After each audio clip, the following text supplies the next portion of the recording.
special purchases always offer surprise savings. You never know what you'll find next at Hammers. Planning a funeral can be difficult at best, but it can be a lot easier if you work with people who care. That's Davis Funeral Home in Harriman and Wartburg. Davis Funeral Home gives attention to every detail, ensuring your loved ones will be remembered with honor and integrity. Davis Funeral Home works very hard to give you the most professional service possible. Davis Funeral Homes, Morgan Avenue in Harriman and Old Mill Road in Wartburg. Davis Funeral Homes, people who care. Welcome back to the five-star prep Friday night scoreboard. The Anderson County game's final, 47-15 for the Mavericks. Chattanooga Central they played tonight. Let me look here just to be for sure before I say that. Yes, Chattanooga Central. They're at East Hamilton next week. They'll finish up the season with Sequoia at home. So congratulations to the Mavericks tonight. Another big win, and keep on chugging right along. 483-8112 is the number to call here tonight. Some big ball games tonight. The first one being the Powell Panthers and the West Rebels. Powell wins that football game 21-20. West goes for 2 in overtime and gets held. So that's how that rolls out. Fulton gets second win of the year tonight over Campbell County. Maybe the biggest game tonight. Everybody thinks I'd say Oak Ridge, but the biggest game might be Elizabethton beating Greenville tonight, 24-21. I wonder where that game was at. I don't know if it was at Greenville or Elizabethton. It'd be interesting to know where that game was at. But that's a big win for Elizabethton. And then the big game tonight in their area was Oak Ridge goes to Mount Juliet tonight, makes the road trip, and comes away with the victory. Tonight our guys did that game. They traveled down also and brought that game back. It's the OEB game of the week. They done an excellent job. Brad and the crew down there did a good job and looked really good on TV tonight. What part of the hour I was watching until I got here, and then I finished watching the rest of it here. So, but those guys did an excellent job tonight, and appreciate the hard work and safe travels home, guys. If y'all are listening from Mount Juliet back to Oak Ridge tonight, but. Congratulations goes out to the Wildcats. I'm sure Coach Gaddis Wednesday night he'll be fired up, pumped up about that game. So, let's see who we got a call here. Go ahead, call you on the air. Anderson County won 47-15. Yes, thank you. I appreciate that.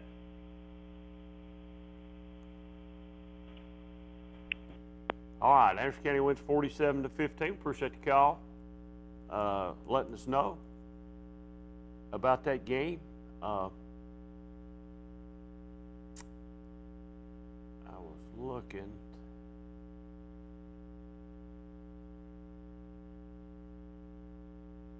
There's the Elizabeth and Greenville score, 24-21. I was looking to see if Union County played tonight. To see if Coach Kerr won tonight. I've not seen that score roll across yet.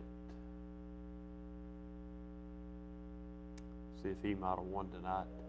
Somebody we keep up with around here at Channel 12.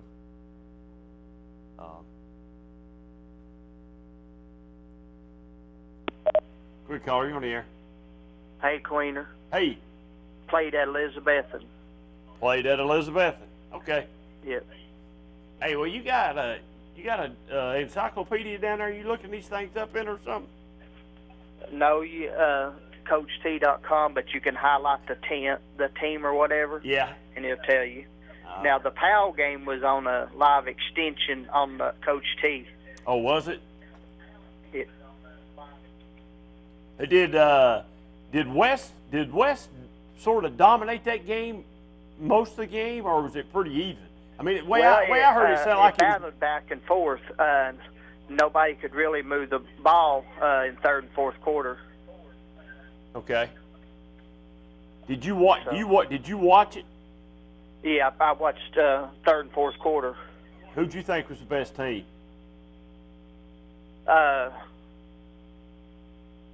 Coached-wise was Powell. Coach Kids played real disciplined. They wouldn't let West get on the outside. They tried a few reverses and stuff, Yeah. With that running back, try to get him on the outside. Powell played real disciplined. I think they're the better coached team. That's what got them the ball game. Okay, buddy. I appreciate your comments. Calling me. Thank you. All right, see you. All right, see you, buddy. Go ahead, caller. You on the air? Hello? Go ahead, caller. Well, says Don Bell, but no Don Bell. He left. Call us back, Don. Hey, where'd you go? There he is, right there, I bet. Call him back, maybe.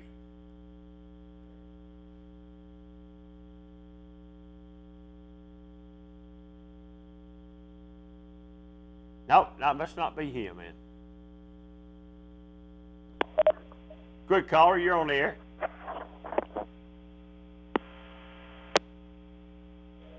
There must be something wrong with Don's telephone. Don, you got something wrong with your phone, man. I don't think it's us here doing something, but it might be, but I don't think it is. Quick caller, you on the air. Yeah, Kingsport, does Kingsport play Greenville? No, no. They do not. And they don't play any? No, Kingsport's in 6A and Greenville's in 4A. They don't play. I don't think they play this year. Kingsport's coming, I think, to Alcoa to play here in a week or two. All right, you're welcome. I think Kingsport Diamond Bennett's coming to Alcoa to play here in a week or two. That'll be an interesting. If Kingsport's still undefeated, which Alcoa right now only has one loss, and that's to Maryville. I saw earlier there on the ticker that Maryville won tonight, won their game. Looks like it's pretty big, maybe 38-0 or something like that. So that's really impressive for Maryville. They just keep, it's like a machine over there, them in Alcoa. They just reload and go on. Greenback wins big tonight, like I said, over Harriman. That's a tough game for Harriman to have to go to Greenback and play that football game. That's a tough game. A little later on tonight, we'll talk just a little bit about Tennessee football. I don't know that there's a lot to talk. Cox was just about right last week on the score. I thought he was going to be right on there for just a little while. He had said 20-17, 17-10, something like that. But he was pretty close. So I personally don't think Tennessee has a chance tomorrow, but we'll see when they play the game. I think that's why they got it coming on 9 o'clock tomorrow night, so it won't be that many people watching, maybe. But we'll see. Quick caller, you're on the air. Hey, David, when's the last time that Clinton went 0-10? Probably back when Kevin Catlett was the coach, and the year he resigned in. I don't know what year that was. Okay. I'm sure somebody like John Williams could tell you, but I can't tell you. Okay, thanks a lot. All right, man, you're welcome. I have no idea the last time Clinton went 0-10. I can tell you, I think it was Kevin Catlett's final year here. The year he resigned, and maybe 6th or 7th ball game of the year, I think, is the last time I think that happened. I don't exactly remember when that was. So, but the Dragons are off to a really bad start, 0-8. I shouldn't say off to a really bad start. They've not had a very good year, period. So, maybe a week to be off to correct some things. Maybe they will get some things corrected. I've only saw them play one time. I'll see them Friday night against Campbell County. They played really hard.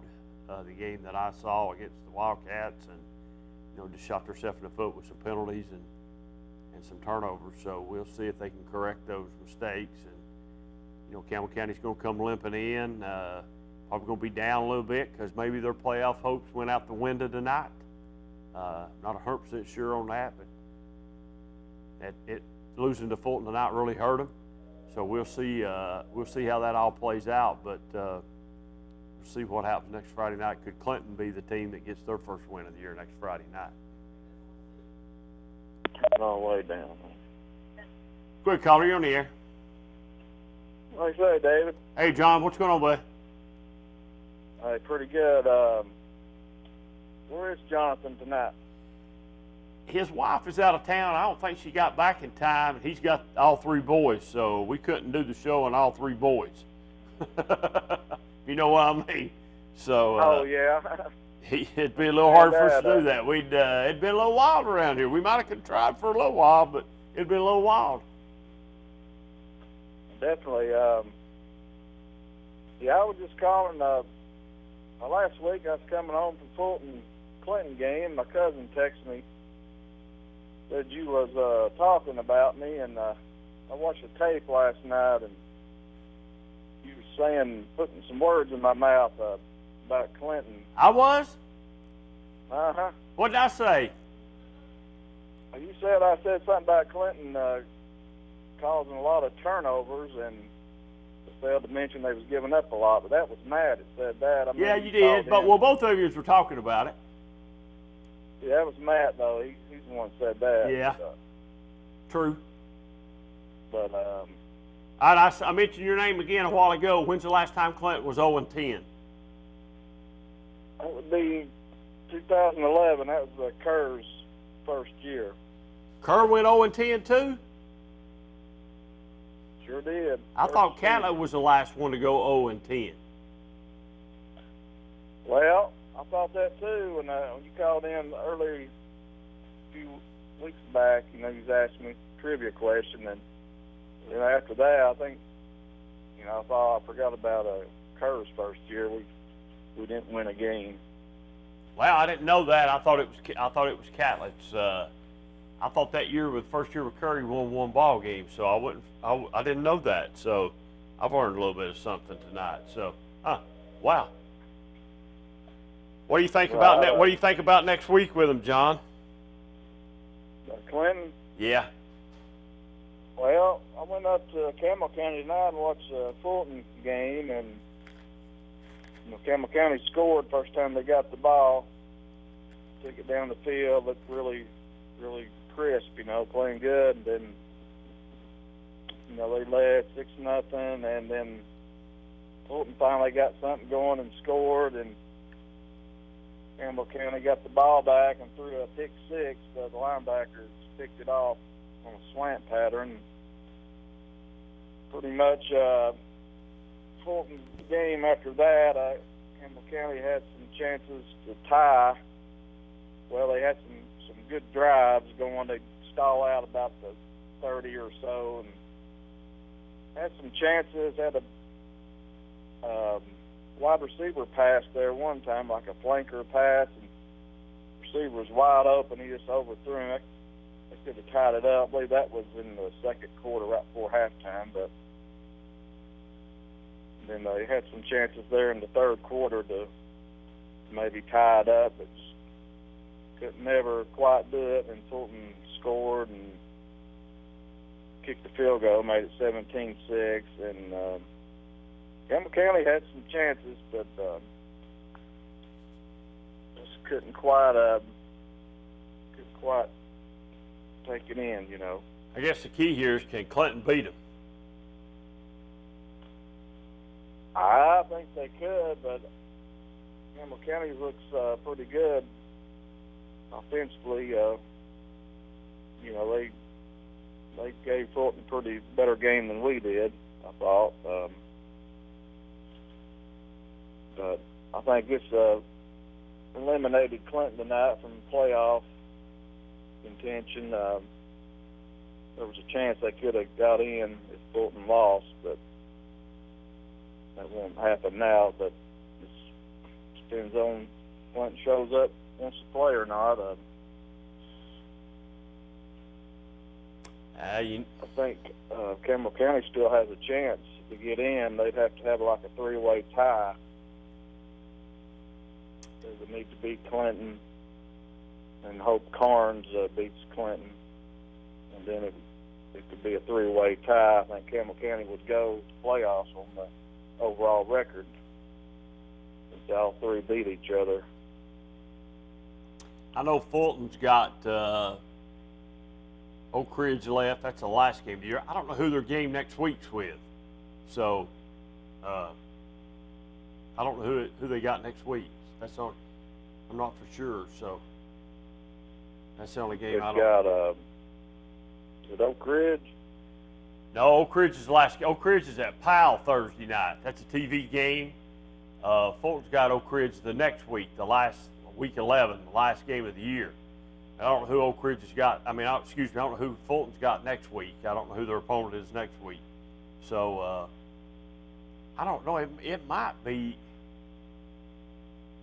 It might be West. They played. Don't they played West or not yet?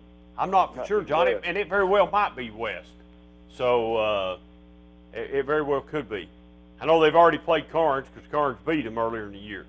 So, I don't know. We'll just have to see. I'll have to try to find out here in a minute if I can find out who Fulton plays next week. And see who they Fulton play. was. They was throwing that ball. There's a lot of passes tonight. They got that quarterback Tommy Sweat. He can throw that ball.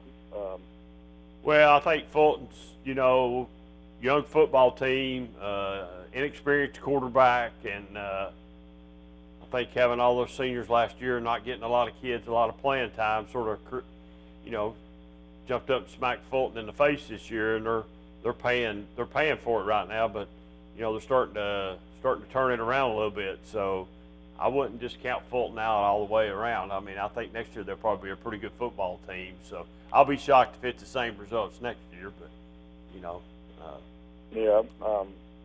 Campbell County, they look like a young team too. I think they are. I think they are a fairly young team. I think so. So, but I don't know. I guess like Anderson County and Greenville about match up in the second round. It's Elizabeth and. Yeah, Elizabeth wins that game tonight, and that hadn't even thought about that, John. That's a good point about Elizabeth and getting them tonight, putting Greenville down in the second round. So that's that. I wonder if that would that game be at Anderson County? Possibly. Yes, that'd be at Anderson County. Well, that'd be big for them to get them there again. So it'd be another huge crowd, but that'd be a good ball game. That'd be a game a man would pay to go see, I guess. So. But I guess if I was going to a game next week, John, I travel a short distance from the studio here, and I go down to Coalfield and Oliver Springs and see that game. That'd be I think that's the premier game in the area next week is Coalfield and Oliver Springs. Is that the OEB Law game of the week? That's the OEB game Law of the week, and it's always a dogfight. We've done that game a couple times on TV, and it's always a dogfight. So it'll be Fulton plays West next week. So yeah, they got West. See, so. Fulton might beat Oak Ridge maybe. Well, I tell you, John, Oak Ridge playing off good right now. Yeah, they went to Mount Juliet and won.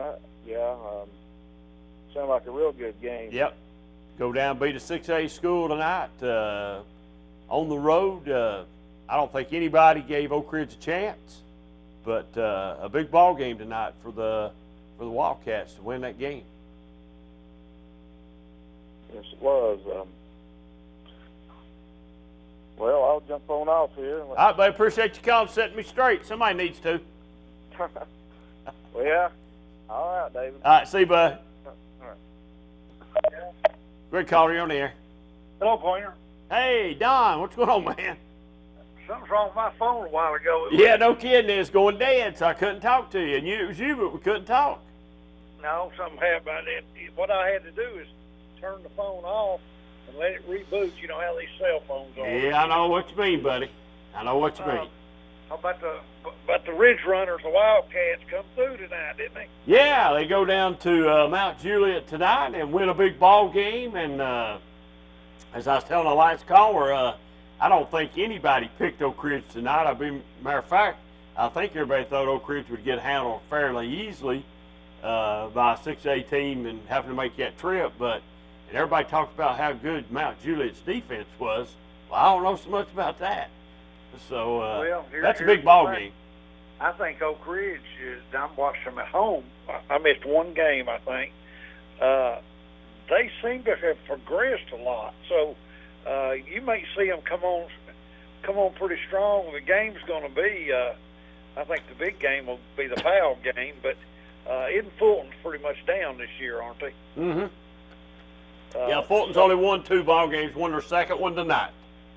It's unusual for Fulton, though, even when they're kind of strange on Fulton's end, isn't it? 22 starters, Don. That's what they lost.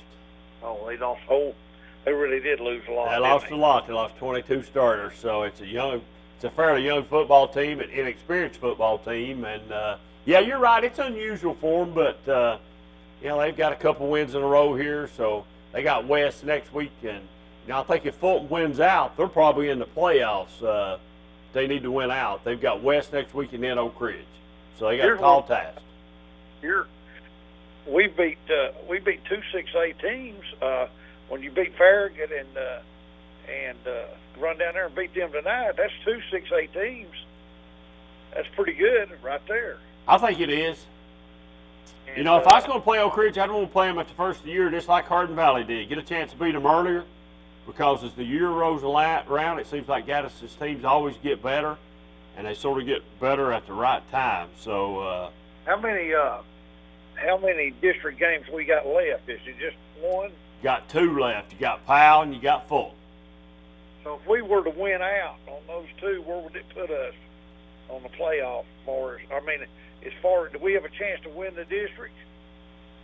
I think the answer to that is no.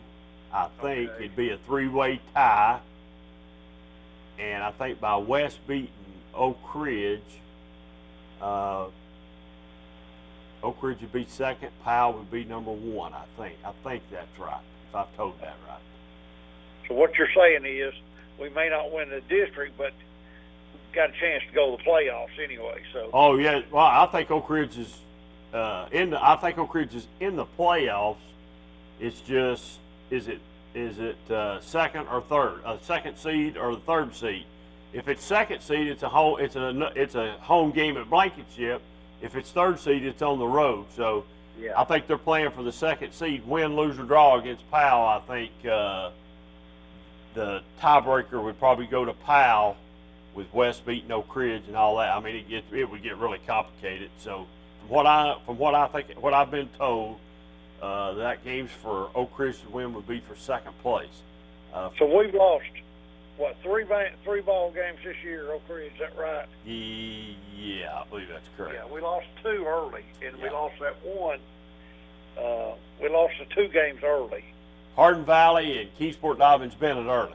Yeah, we lost those, and we lost that other game to West.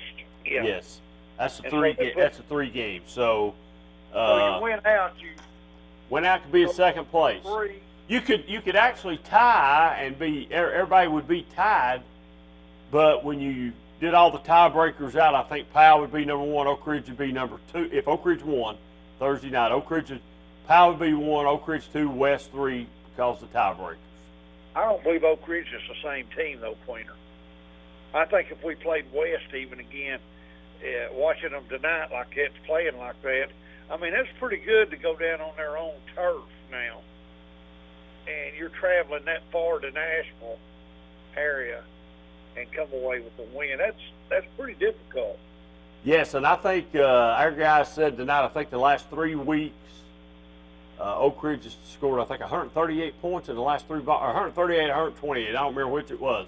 They scored a lot of points. They're playing a whole lot better offensively, and it looks like they're playing a whole lot better defensively too. So they had some big defensive stops tonight. I know it was a high-scoring football game, but still yet, anytime you can go on the road and win, Don, it doesn't really matter. It's a big win. It is, yeah. I'm glad to see them do it. We were worried this year because, we kind of lost a lot of people too.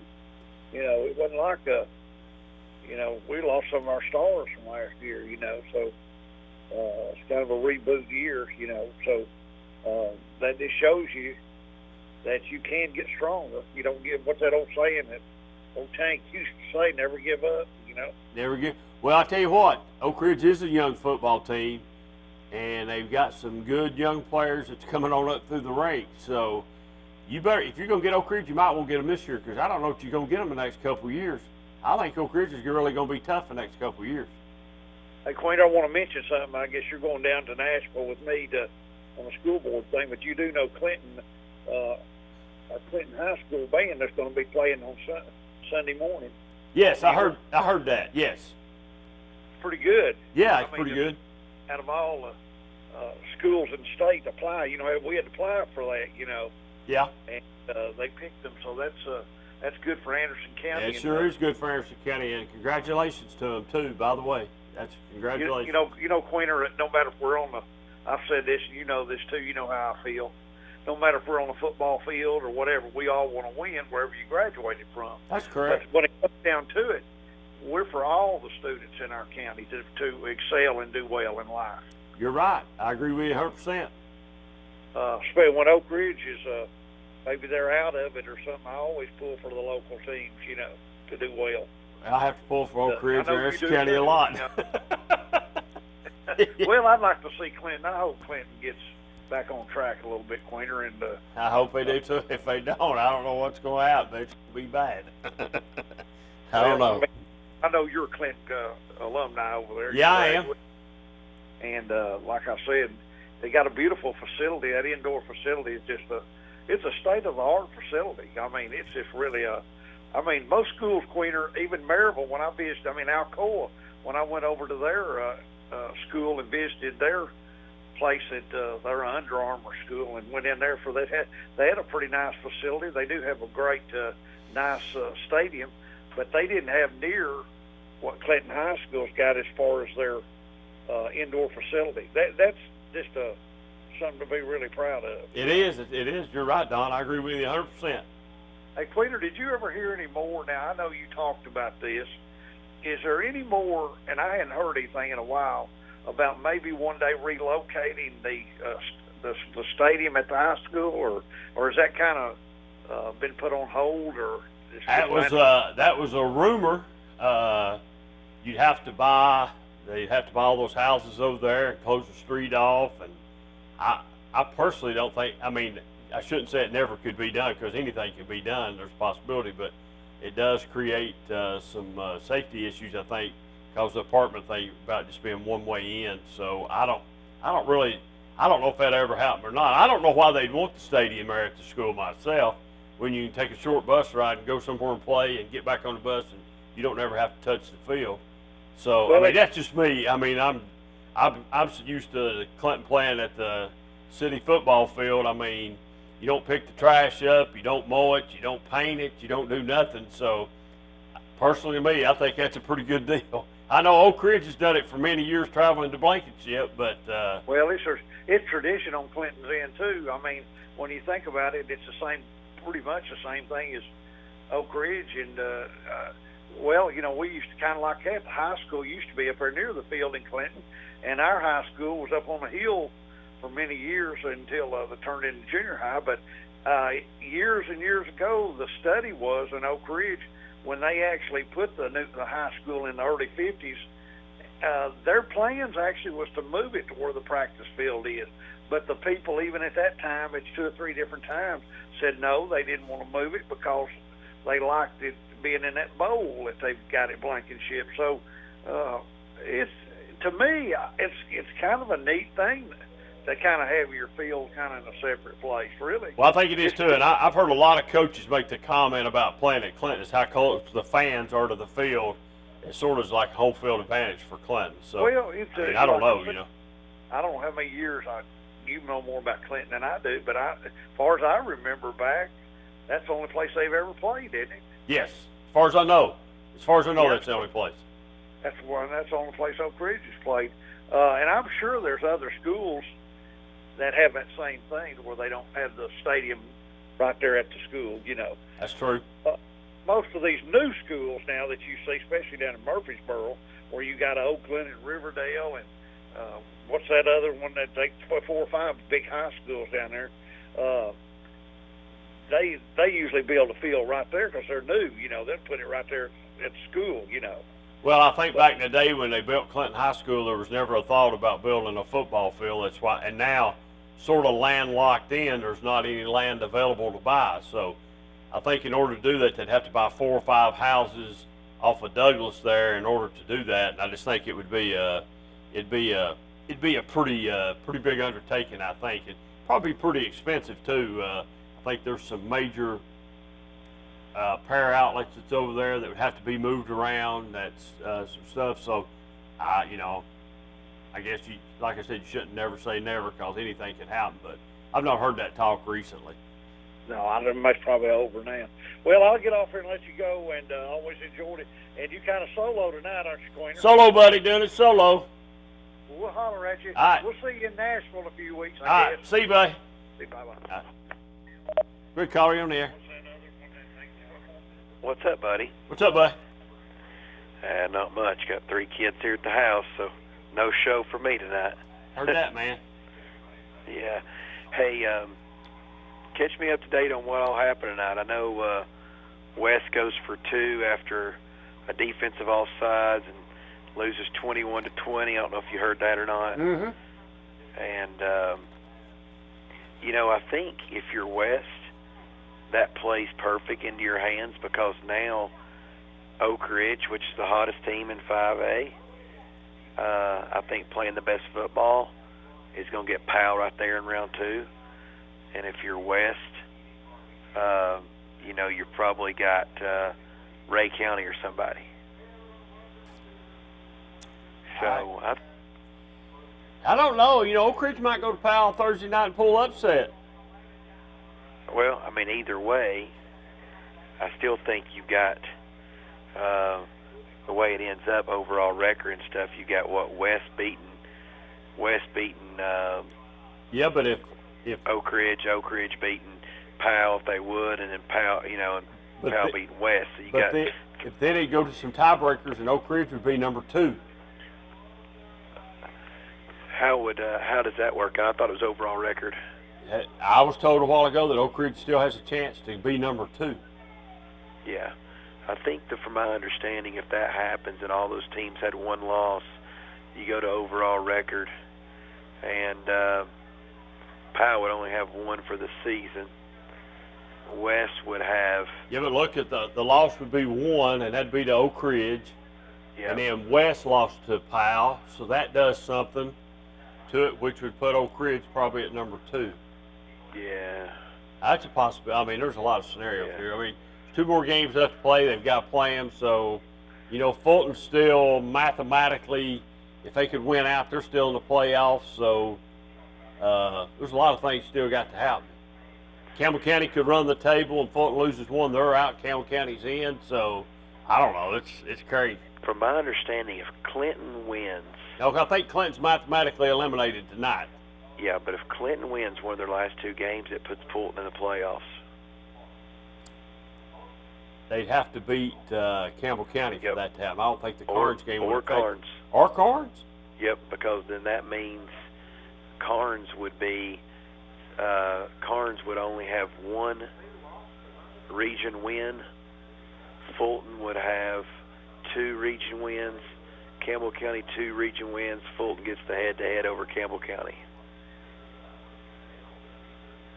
So either way, if Clinton wins 1 of the 2 from what we looked at today, that puts Fulton in the playoffs. I think Fulton's playing West next week at the right time after them losing a big game tonight. I won't be shocked if we're not talking next Friday night that Fulton wins the ball game. I don't know. I think they're taking a knife to a gunfight. Well, he might be, but I just think you take advantage maybe of the situation, of how the situation is. There's some dejected people tonight at West. How easy or how hard is it going to be? It's not going to be easy to get those kids up Monday. It's going to be tough coming back after you just lost the biggest heartbreaker. That's the right words, but I mean it's going to be tough to get those. West coaching staff's going to really have to do a good job of getting those kids back up, or West could play themselves right out of second place. Absolutely. Did you see where Elijah Young got to play tonight? Yeah, I seen they overturned that. I heard that Wednesday night as I was listening to Jesse as I was leaving the Pizza Inn Wednesday night, and I heard him say that the TSSAA overturned that. Did you also hear that he had 15 carries for over 300 yards? No, I did not. Yeah. So, big night for him for Mr. Football. Now, now they played Halls tonight, right? Yes. Halls, I said earlier, that's who I thought it was. Halls might be the worst team that was 5-0 that's lost 3 in a row now. Yeah, there's no doubt they eventually were going to hit the schedule where they just couldn't walk through anybody anymore. Yeah. So that's a game Clinton. Now that's a game that Clinton should have won. Should have won. That's a game they should have won. Could have won, should have won. So, but they didn't. So. But yeah, I mean, it'd be interesting if Clinton can win a game. If they do, obviously. And you just wonder, you know, what Campbell County's reaction is going to be next Friday night coming to Clinton. I mean, do they think Clinton's got as much talent as Campbell County does? Do they think they're out of the playoffs and don't have nothing to play for, or can they get them up to come down here, play an 0-8 football team, knowing that they're still in the thick of the play? You know, I think Campbell County probably they just need to win out and hope Fulton loses a couple. Yeah. That's just me anyway. Yeah, absolutely. Cofield play tonight? Or they were off? They play Oliver Springs next week? Oliver Springs next week. Tell Superfan I'm working on that jersey and that skirt. I'll tell him. Absolutely. I'll tell him. We ain't heard a thing from our big Oak Ridge fan tonight. He ain't running that mouth any tonight. And he wasn't nowhere. Listen to this. He wasn't nowhere at the Pizza Inn Wednesday night. Nowhere. And you were there at Oak Ridge Wins. And I was there at Oak Ridge Wins. Yep. You're Joe's good luck charm. I am. He told me that if they win tonight, he said, I have to be there next Wednesday. So. Are you going to ride the bus over Thursday night? I don't know. I might if he asked me. If that's a little closer. He'd have you on the bus. Listen, that's a little closer home, and I probably could get somebody to come pick me up over at Powell. Mount Juliet might be a little. Mount Juliet, I thought would have been a little tough tonight to have got home from. So. Yeah. But I'm gonna push. I might push my luck on that. Huh? Have you heard of what Freddie's been doing? Now, what's Freddie doing? Well, and a lot of people in Clinton didn't know this. I told some people in Hoskins the other day.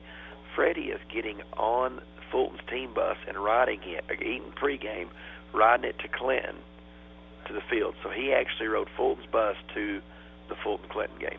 So he's a Fulton fan now? He's a Fulton fan now. No more Dragons, hey? Go Dragons.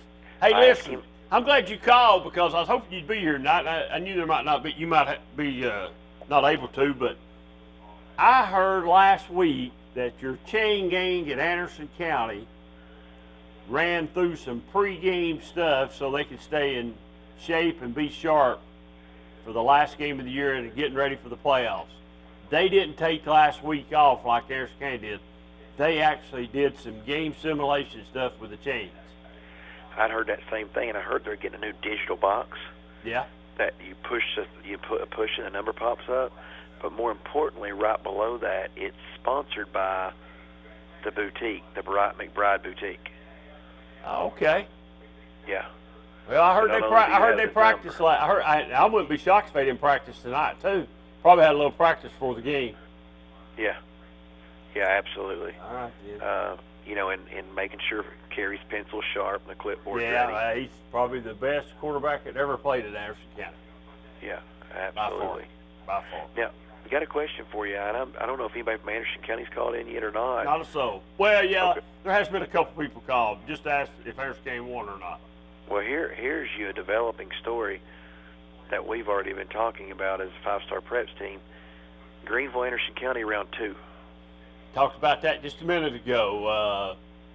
That game would be in Anderson County, right? Yeah, so they're going to play Greenville at home, and then they will travel to Elizabethton if that plans out. Which, being in the league that Anderson County plays in, I would say they're the only team that wins a playoff game in their region. Yes. So, if you really look at the big picture, that loss is a good thing for Anderson County because you got Greenville at home. And now you go to Elizabethton. Well, you know, everybody said, and that's a game I've been pointing to all year long, but I was hearing Elizabethton is so much better football team this year, and that this is their best football team in the last 2 or 3 years. I don't know if that's true or not. I've not seen them play, so I couldn't tell you. Yeah. So Well, if the Maverick fans have ever had a path just plotted out for them, you have to think this is the path. So you think this is it? I mean, how could it get any better? You got the better team, from what I understand, 2 or 3 turnovers tonight.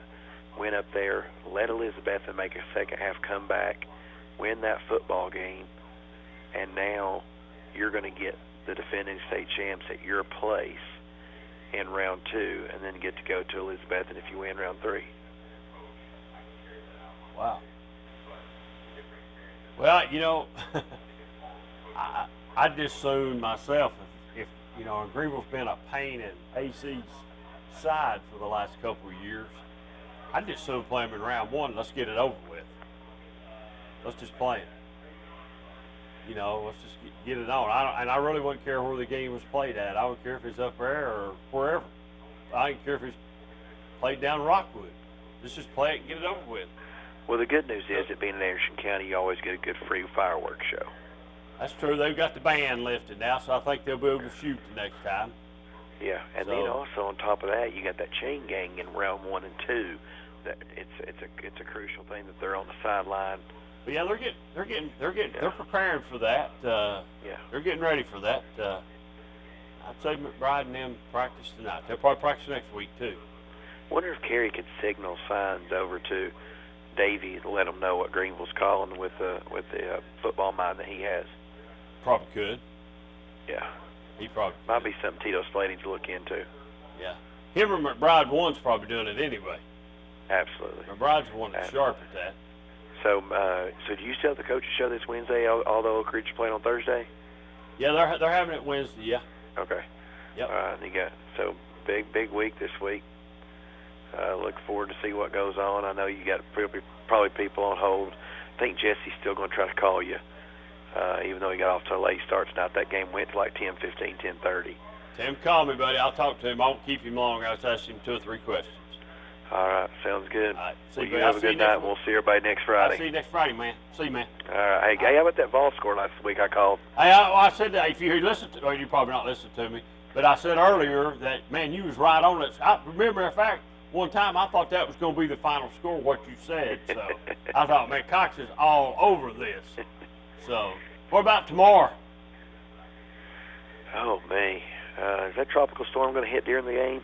They said it's going to rain. Yeah. I wonder who's going to start at quarterback. I have no clue, and I don't think it matters. Just put somebody out there and make sure you got a quarterback for the remainder of the year. Okay. Yeah. I mean, what, 45-10, 48-10? I guess. Listen, I'm not calling it either way. Yeah. I wouldn't pick Tennessee to win tomorrow, and I wouldn't pick them to get beat either, because they could go upset. Could. I'm not saying they will. I said could. What's the wide receiver that caught the Hail Mary pass at Georgia? Yeah. He said, I listened to him on TV tonight. He said, there's upsets every Saturday. Well, that's good. That's good. I just don't know if Saban's assistant has ever beat him. How? You're right about that. I think that you're correct about that. How big an upset, let's just say Tennessee did win the ball game. How big an upset would that be, and how many millions of dollars would that cost the University of Alabama? Just that loss. Yeah, huge. It cost the SEC a lot of money. But, I mean, as a program, it would have to be the biggest upset in Tennessee's history. They're never an underdog this big until the last 4 or 5 years, and they go out and win this game at a 30-plus point underdog. It'd probably be the biggest upset in the history of the football program. Don't think it's going to happen, but, like Jennings said, there's upsets every Saturday. So I guess, that ball's, it's not round. It bounces funny. So I guess, maybe the quarterback gets sick tomorrow and he's not able to play. Maybe the first offense or the second or third offense is not able to play either. Maybe they're all sick. Maybe Saban has to stay home because he stumped his toe or something. I got a question for you. Somebody asked me, what will happen first? Tennessee beat Alabama or Clinton beat Oak Ridge?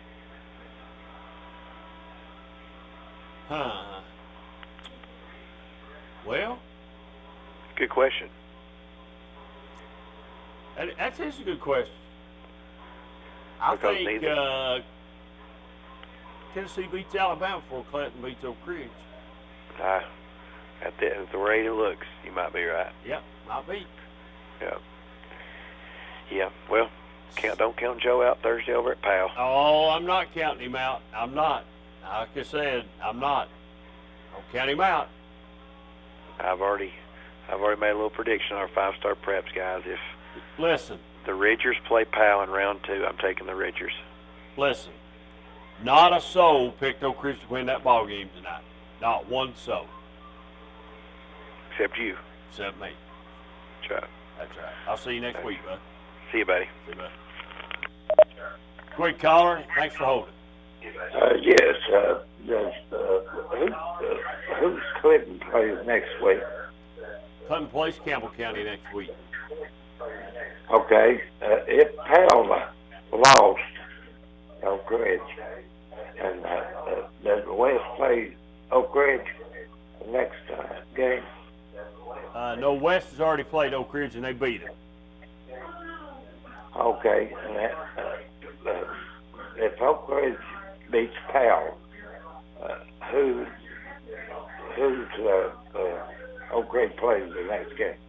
Fulton.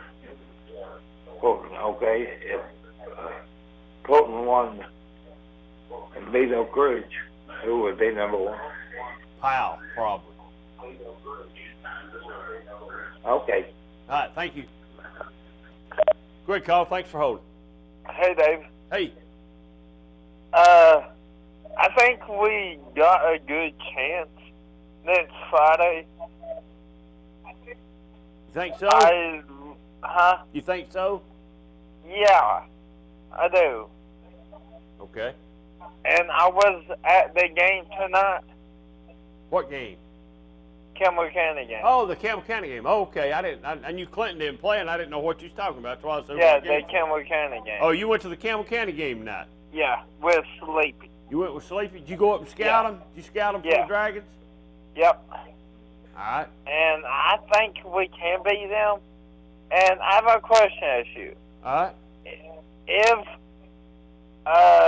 If Fulton loses 2 games, can we still make it? Or Nope. I think you're out, Anthony. I think we are. Yeah, I think you're out, buddy. I think it's just win these last 2 games might be the best thing you're gonna get. There could be. I'm really confused on it anyway, but there might be a chance. But I think Clinton's out though. I really do. I don't think it matters what happens. So, but Clinton still has a possibility. Depends on what happens. So, just go win the ball games is the best thing to do. If they win the ball games, then everything will take care of itself. Okay. Sorry I asked you that. Oh, you don't need to apologize for that. It's not a bad question. It's a good question. I think Tennessee might have a good chance. All right, then. Win. You better get them ready. Get them ready this week. I will. All right, buddy. And 35-25. We win by 10 tomorrow. Okay. There'll be a lot of people take that, too. Yep. All right. All right. See you, buddy. See you, man. Bye.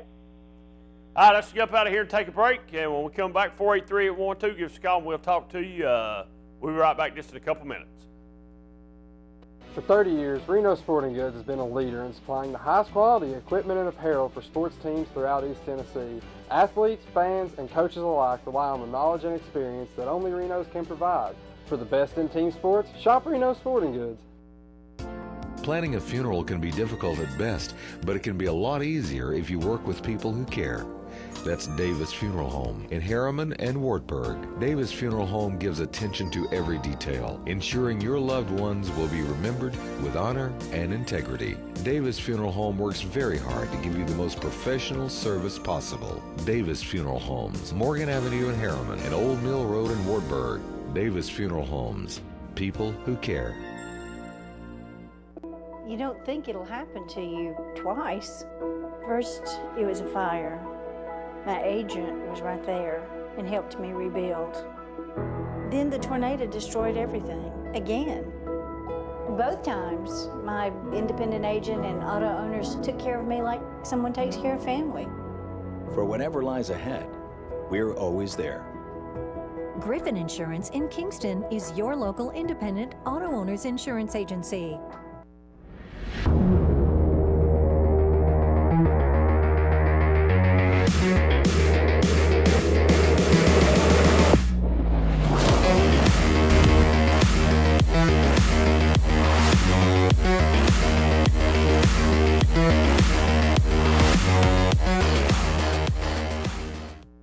The Harriman Utility Board is committed to providing safe and reliable natural gas service to our customers in Harriman and Roane County through the use of safe operational procedures with trained and knowledgeable personnel. An odorant is added to natural gas and maintained to a certain level so that in the event of a gas leak it can be easily detected.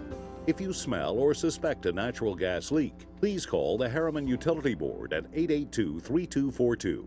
We can be reached 24 hours a day, 7 days a week. Breaker, breaker, good buddy. We've just rolled in from Georgia with a truckload of throw rugs. That was back in my truck driving days many years ago. Rugs are still rolling in from Georgia every month, featuring Oriental and contemporary area rugs, carpet-style throw rugs, and much more. All rugs are sold at the lowest prices possible. Find your rug at Hammer Stores. Evans Mortuary has been serving the needs of families in and around Roane County since 1976. As established members of our hometown community, we understand the security of dealing with people you know you can trust. We build our reputation on this trust. The Evans family appreciates the confidence the community has expressed in us over the years and will constantly strive to earn that favor.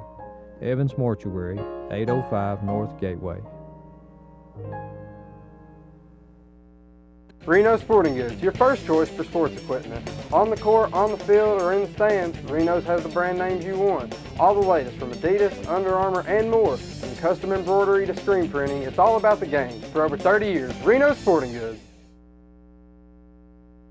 Welcome back to the Five-Star Friday. Now let's go to the funnel. We got Coach Gaddis here. Coach Gaddis, congratulations on a big win tonight. Thank you. Appreciate it.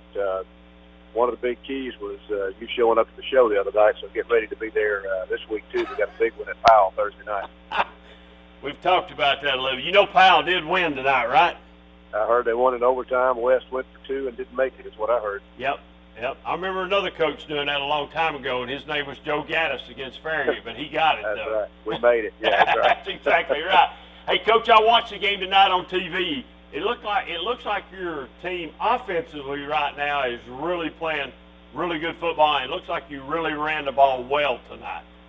Well, you know what's really strange is that's a team that nobody has run the ball effectively against all year. We went into it thinking we were going to have to throw it a lot and just mix in a run or two, but we found out early that we were blocking pretty well, and our running backs were running hard. We really started hurting them with the option, so the running game turned into a big weapon, and we didn't anticipate that going in. Coach, I know you go at the end. You go for the fourth down and throw, I guess, a little screen pass or a little pass there. Little bootleg pass. Little bootleg pass. Had y'all seen that? Is that something you saw or we just saw it? We felt like it was going to be there. We hadn't run it all night, and just the way they were defending us, we felt like it'd be open. It was just a matter of being able to handle that pressure, which Mitchell did, because they brought the heat off the edge, and he avoided that, made the play to a wide open Tyrell Romano, and that was a huge play in the game. Didn't really want to punt after they blocked the last one, and we'd had an injury, and they had a couple of guys out on the punt team, so we weren't comfortable punting it. Decided to go for it. That's a big play, obviously. Yeah, I know. As I've talked tonight on the show, I don't think anybody picked Oak Ridge to make the trip to Mount Juliet tonight and win that football game. But I looked at the rushing yards, and if the stats were right, what I saw here, you and Mount Juliet were fairly close to running the ball. I mean, you outgained them. You were in the passing game. You threw the ball really well tonight too. Yeah, it was really incredible offensively. That was by far our best offensive performance against a team that prides itself with their defense, against a team that was allegedly one of the better defensive teams in Middle Tennessee, and they always have been. And it's just really I actually expected our defense to play a little better, and I didn't expect our offense to play as well as it did, so I was surprised on both ends. Well, Coach, congratulations. Safe travels home, and I'll see you Wednesday night. Thank you. That's good news. All right, buddy. See you. All right, see you. All right, thanks, All right. Coach. I appreciate it. That's Coach Gaddis. A big win tonight. Just had one of his big fans shoot me a text there just a minute ago. She's a Clinton girl now, so she ain't no longer a Wildcat girl. And you know who I'm talking about, too. Quit texting me. I ain't got time to fool with you on the phone and talk to Coach Gaddis. So, but anyway, 483-8112, give us a call, and I'm really shocked there ain't been some Oak Ridge people called tonight to talk about the big win besides Don Bell and one other person. I know there's more people down here than that that's excited that Oak Ridge won tonight, because it is a big win for the Wildcats to make that trip tonight, because Coach Gaddis has been telling me the last couple of weeks how good Mount Juliet was. And defensively, it's really been a good defensive football team, but as I told Cox earlier, Oak Ridge is really playing good football right now, and they're really, they're coming on. And I'm hoping Jesse Smithey will call before we get out of here.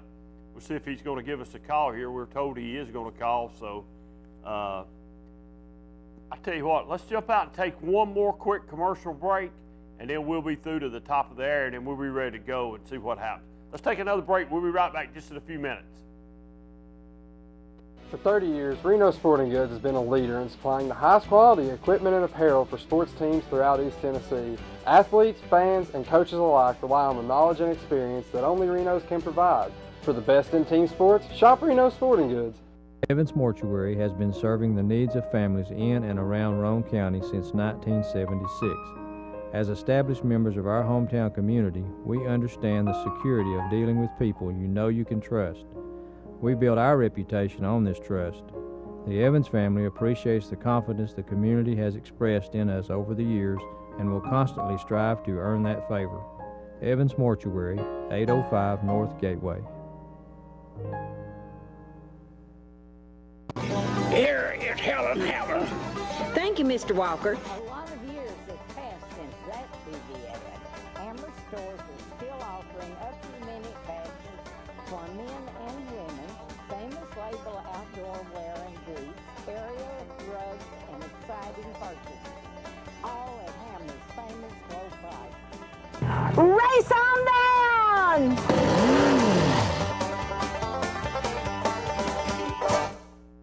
You don't think it'll happen to you twice. First, it was a fire. My agent was right there and helped me rebuild. Then the tornado destroyed everything, again.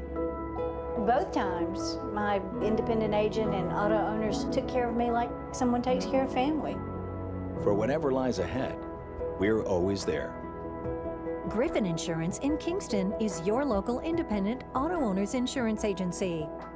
The Harriman Utility Board is committed to providing safe and reliable natural gas service to our customers in Harriman and Roane County through the use of safe operational procedures with trained and knowledgeable personnel.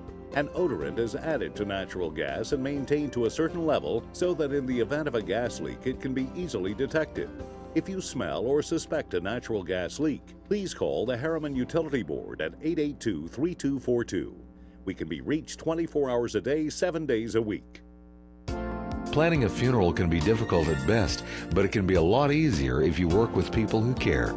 That's Davis Funeral Home in Harriman and Wartburg. Davis Funeral Home gives attention to every detail, ensuring your loved ones will be remembered with honor and integrity. Davis Funeral Home works very hard to give you the most professional service possible. Davis Funeral Homes, Morgan Avenue in Harriman and Old Mill Road in Wartburg. Davis Funeral Homes, people who care.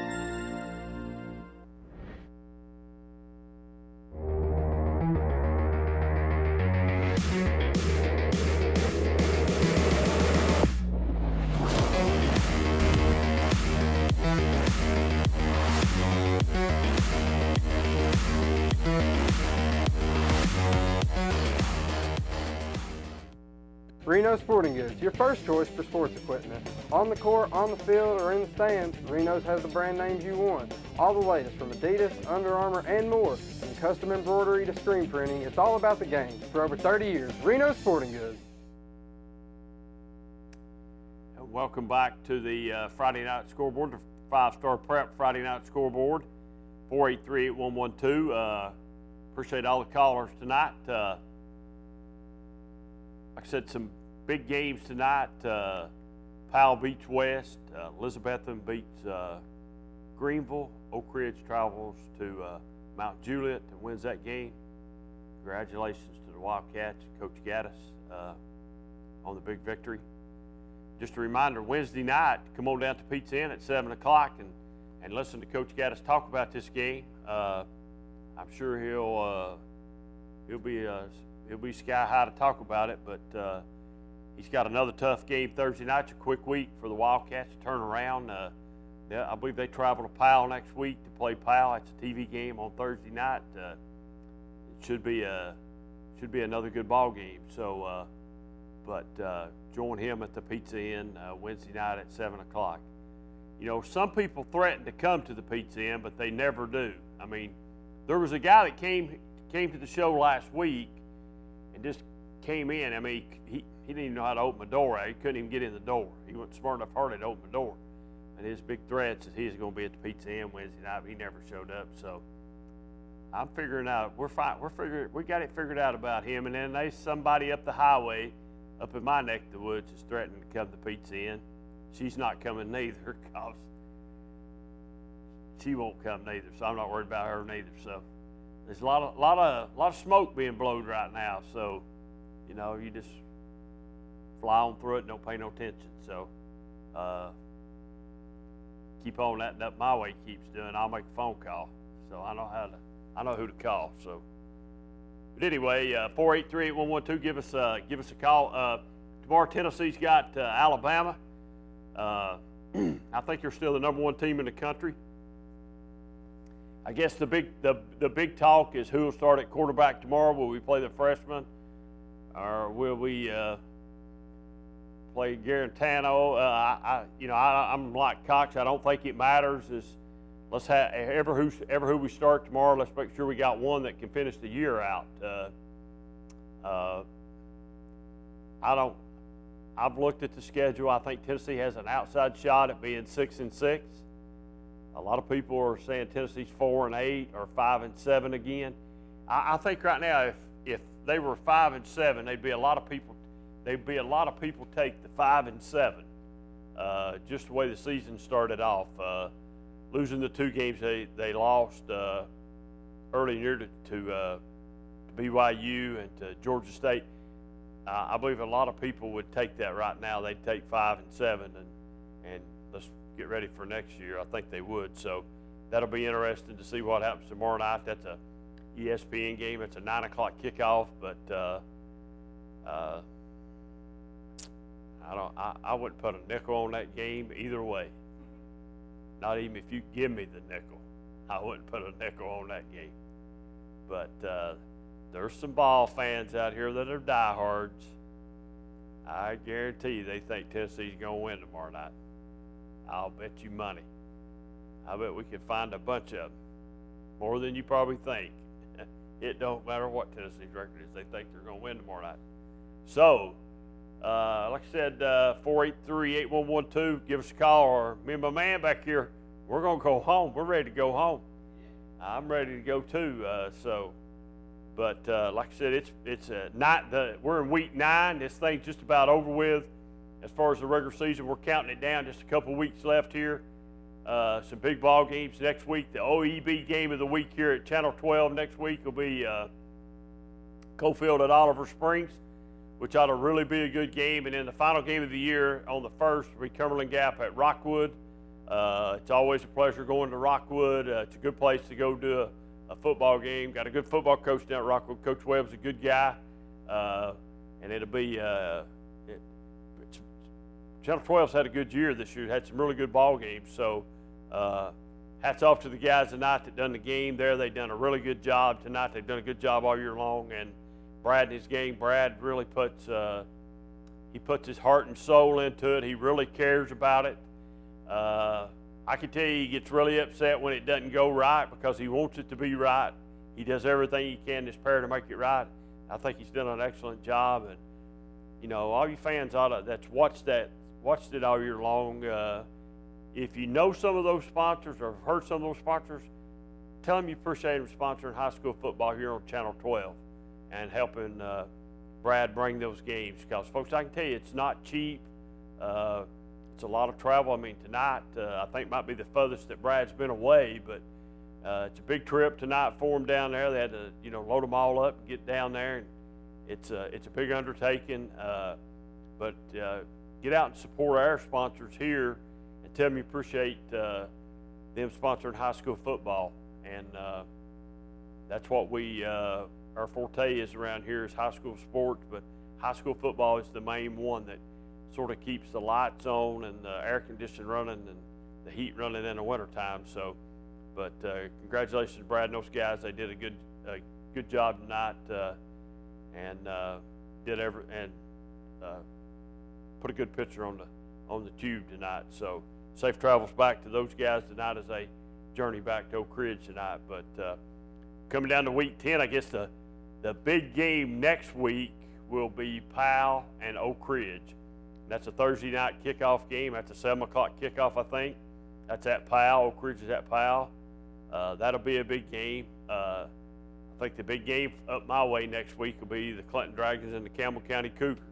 Can Clinton get their first win of the year?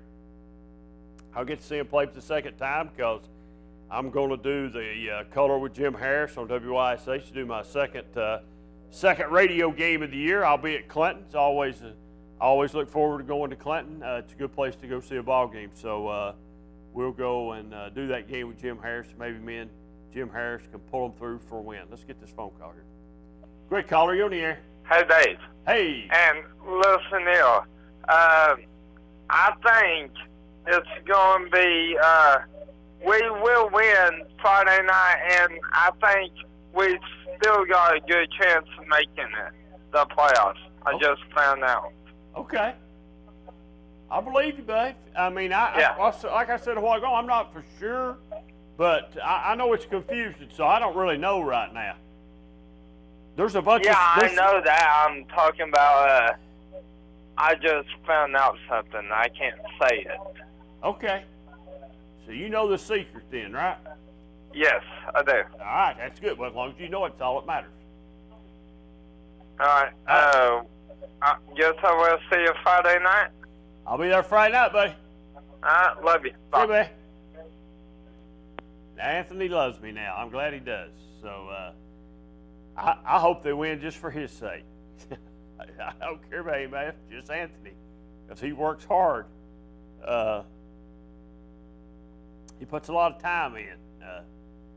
We get on him, give him a hard time sometimes, but he puts a lot of time in. So he's probably Clinton's biggest fan right now because Freddie apparently has dumped the Dragons for the Fulton Falcons, from what I've been told. So that'd be interesting. I wouldn't want to confront him about it. I'd keep my distance. If I did, he might whop you with the cane. So better be careful. We're going to end this thing up if nobody else is going to call. 483-8112. We'll give you just a couple minutes to call and tell you we appreciate everybody that's called tonight. And if not, we're going to get out of here.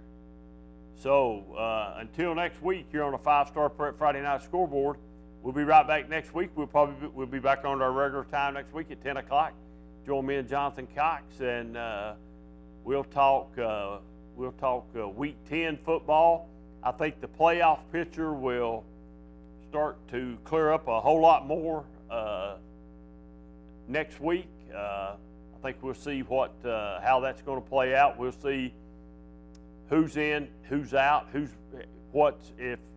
if there's any games in Week 10 that's really going to matter, that it's going to affect the playoff.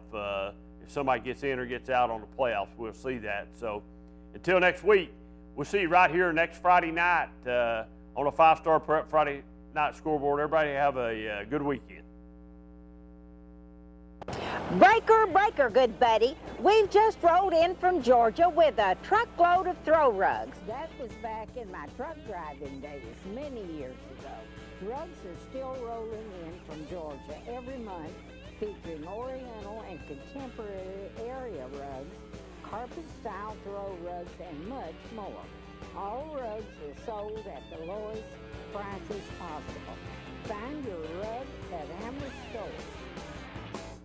For 30 years, Reno Sporting Goods has been a leader in supplying the highest quality equipment and apparel for sports teams throughout East Tennessee. Athletes, fans, and coaches alike rely on the knowledge and experience that only Reno's can provide. For the best in team sports, shop Reno Sporting Goods. Planning a funeral can be difficult at best, but it can be a lot easier if you work with people who care. That's Davis Funeral Home in Harriman and Wartburg. Davis Funeral Home gives attention to every detail, ensuring your loved ones will be remembered with honor and integrity. Davis Funeral Home works very hard to give you the most professional service possible. Davis Funeral Homes, Morgan Avenue in Harriman and Old Mill Road in Wartburg. Davis Funeral Homes, people who care. It's nothing personal. It's just business. Hello? That's how some people do things. Right away. To us, everything we do is personal. Because anyone can answer the call. It's who shows up that matters most. That's the quality of your independent agent and the company that stands behind them. Griffin Insurance is your local independent auto owners insurance agency. The Harriman Utility Board is committed to providing safe and reliable natural gas service to our customers in Harriman and Roane County through the use of safe operational procedures with trained and knowledgeable personnel. An odorant is added to natural gas and maintained to a certain level so that in the event of a gas leak, it can be easily detected. If you smell or suspect a natural gas leak, please call the Harriman Utility Board at 882-3242. We can be reached 24 hours a day, 7 days a week.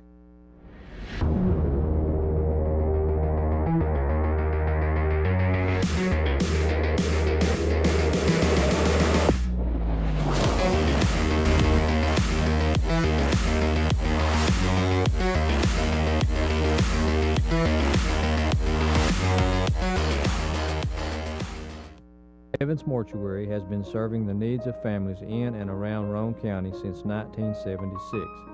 As established members of our hometown community, we understand the security of dealing with people you know you can trust. We build our reputation on this trust. The Evans family appreciates the confidence the community has expressed in us over the years and will constantly strive to earn that favor. Evans Mortuary, 805 North Gateway. Reno Sporting Goods, your first choice for sports equipment. On the court, on the field, or in the stands, Reno's has the brand names you want. All the latest from Adidas, Under Armour, and more. From custom embroidery to screen printing, it's all about the game. For over 30 years, Reno Sporting Goods.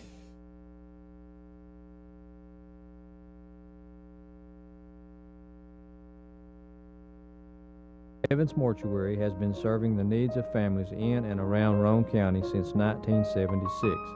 As established members of our hometown community, we understand the security of dealing with people you know you can trust. We build our reputation on this trust. The Evans family appreciates the confidence the community has expressed in us over the years and will constantly strive to earn that favor. Evans Mortuary, 805 North Gateway. For 30 years, Reno Sporting Goods has been a leader in supplying the highest quality equipment and apparel for sports teams throughout East Tennessee. Athletes, fans, and coaches alike rely on the knowledge and experience that only Reno's can provide. For the best in team sports, shop Reno Sporting Goods. It's nothing personal. It's just business. Hello? That's how some people do things. Right away. To us,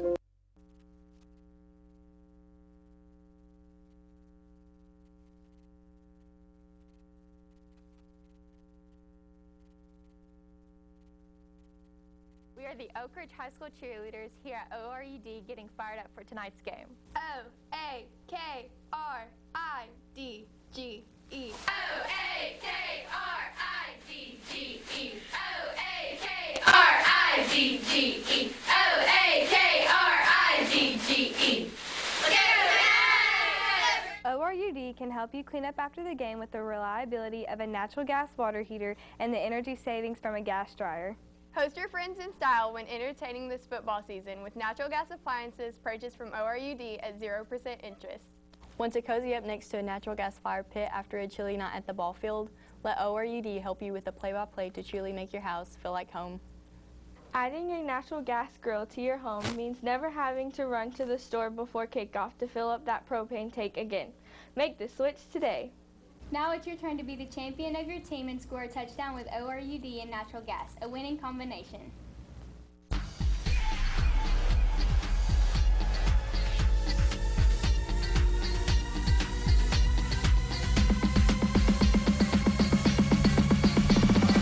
I'm alive.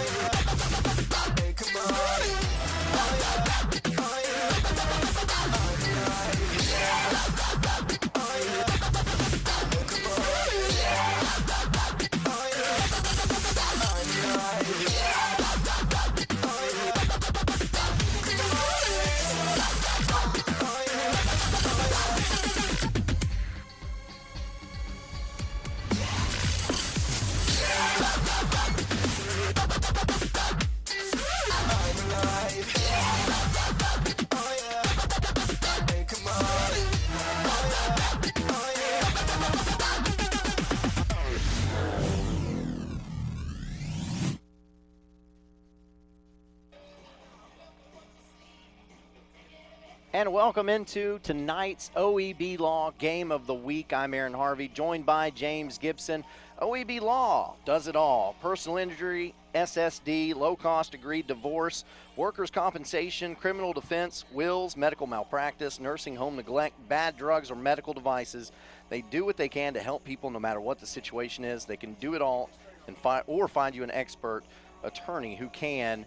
And we are so glad to have you on board. James Gibson, we're not in Kansas anymore. No, it's a different atmosphere up here in Mount Juliet, Tennessee. Yeah, Middle Tennessee. We made the road trip. So happy to do so. We got a lot of sponsors that help make that happen. We're going to point those out to you a little bit later. Great game tonight between 6A Power, Mount Juliet, and 5A Power program, Oak Ridge. It's going to be a great game tonight, and we'll talk about that in just a moment. First off, you know, we are in week 9 of 11. A lot of questions have been answered, but some still remain. And what a season it's been so far. You know, we've covered several great games so far, so there's still more to come. There is. So we got to take the road trip, follow the Oak Ridge Wildcats out here to Middle Tennessee. Like I said, we're at Mount Juliet High School. The Golden Bears are going to be a tremendous challenge for the Wildcats. Yeah, this is going to be a good one.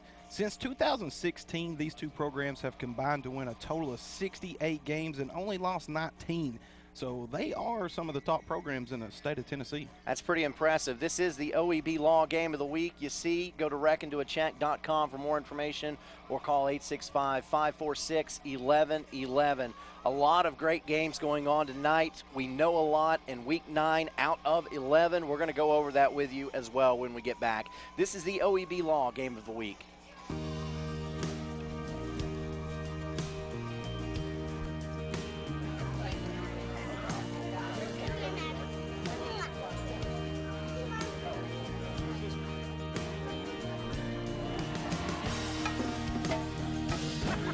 You guys support community here.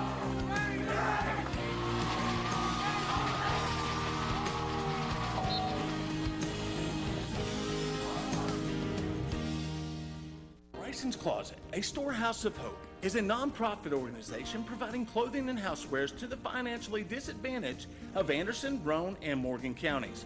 Bryson's Closet makes this possible with their thrift store that is located at 350 North Illinois Avenue in Oak Ridge. Bryson's Closet is open Tuesday through Saturday from 10 a.m. to 6 p.m. Please visit Bryson's Closet to donate, shop, or even volunteer. Bryson's Closet, a storehouse of hope. Evans Mortuary has been serving the needs of families in and around Roane County since 1976. As established members of our hometown community, we understand the security of dealing with people you know you can trust. We build our reputation on this trust. The Evans family appreciates the confidence the community has expressed in us over the years and will constantly strive to earn that favor. Evans Mortuary, 805 North Gateway. It's nothing personal. It's just business. Hello? That's how some people do things. Right away. To us, everything we do is personal. Because anyone can answer the call. It's who shows up that matters most. That's the quality of your independent agent and the company that stands behind them. Griffin Insurance is your local independent auto owners insurance agency. It's truck and SUV season at Ray Varner Ford in Clinton. New 2019 Ford EcoSport, $17,726. New 2020 Ford Explorer XLT, $34,995. Ray Varner Ford in Clinton. Shops online at rayvarnerford.com. It's truck and SUV season at Ray Varner Ford in Clinton. New 2019 Ford Mustang EcoBoost, $23,995. New 2019 F-150 Super Crew, $30,995.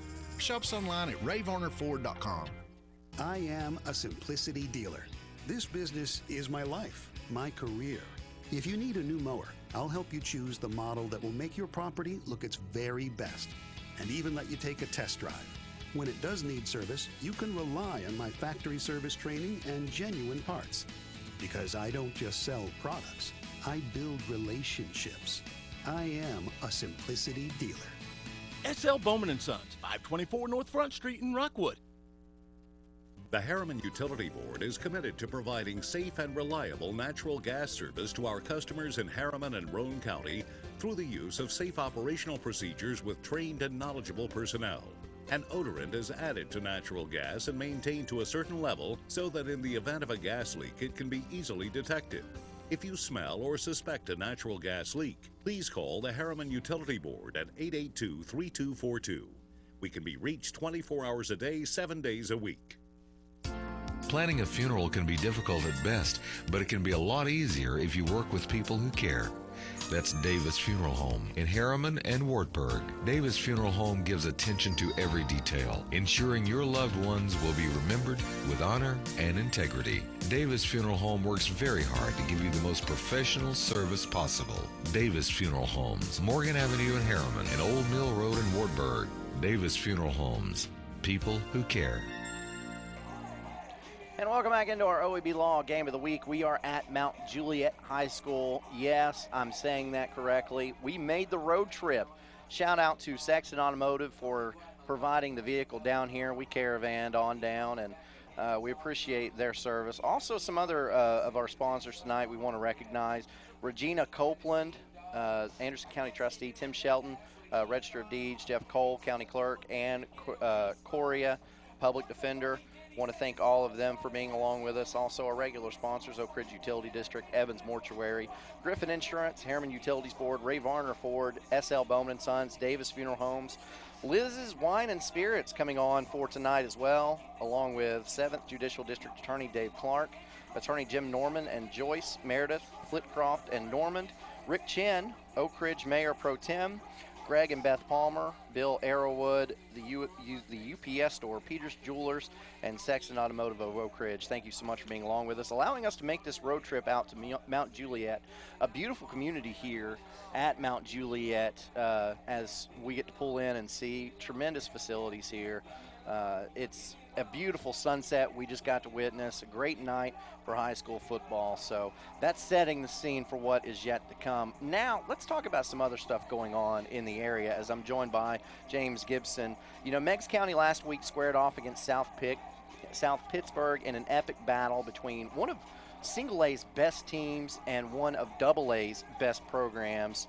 And the smaller team got the dub. Is South Pitt back to championship form? Yeah, they are. You're talking about a program that has won, you ready for this? 5 state championships, and I look for them to just cruise right on down to Cookeville this year.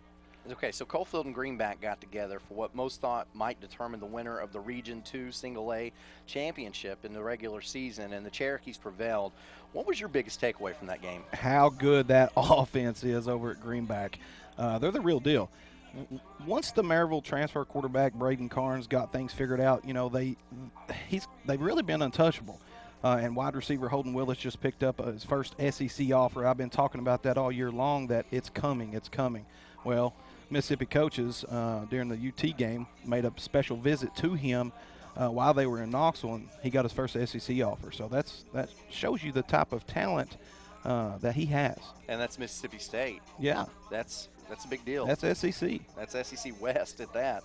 So what about Harriman and that big win they got against Midway? And it puts the Blue Devils back in playoff contention just like that. Does a team like Harriman normally ride the wave, pun intended, to finish strong in this case, or did Travis Tapp's team just catch them on the right night? Well, Midway is really banged up. They're not the same Midway team they were just a few weeks ago, and Harriman caught them at the perfect time. Harriman is very young, and that win will help them in a big way moving forward. But like I said, this is a different team right now.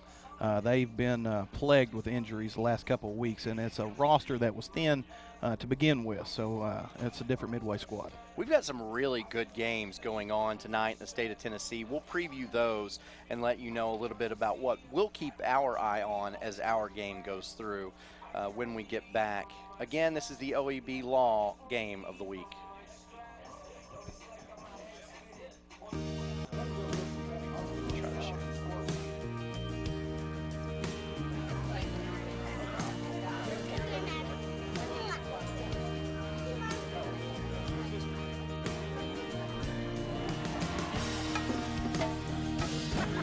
You guys support community here.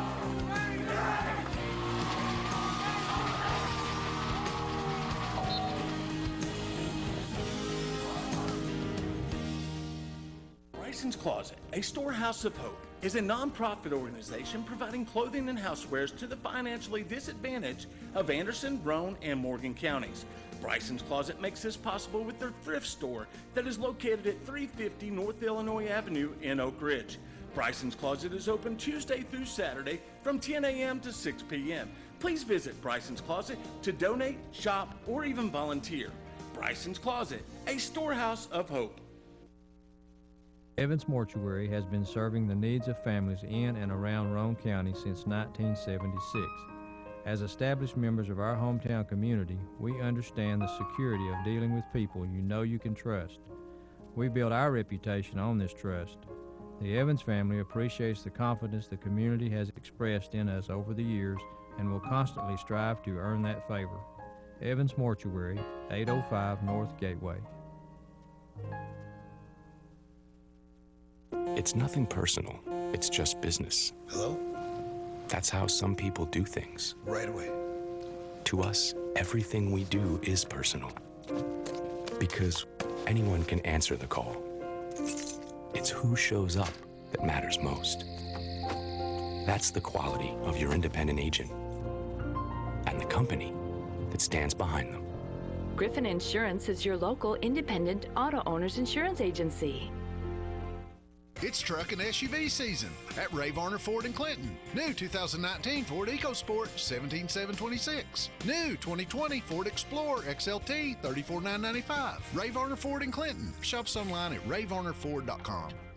It's truck and SUV season at Ray Varner Ford in Clinton. New 2019 Ford Mustang EcoBoost, $23,995. New 2019 F-150 Super Crew, $30,995. Shops online at rayvarnerford.com. I am a simplicity dealer. This business is my life, my career. If you need a new mower, I'll help you choose the model that will make your property look its very best and even let you take a test drive.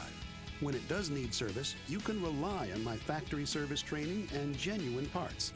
Because I don't just sell products, I build relationships. I am a simplicity dealer. S.L. Bowman & Sons, 524 North Front Street in Rockwood. The Harriman Utility Board is committed to providing safe and reliable natural gas service to our customers in Harriman and Roane County through the use of safe operational procedures with trained and knowledgeable personnel.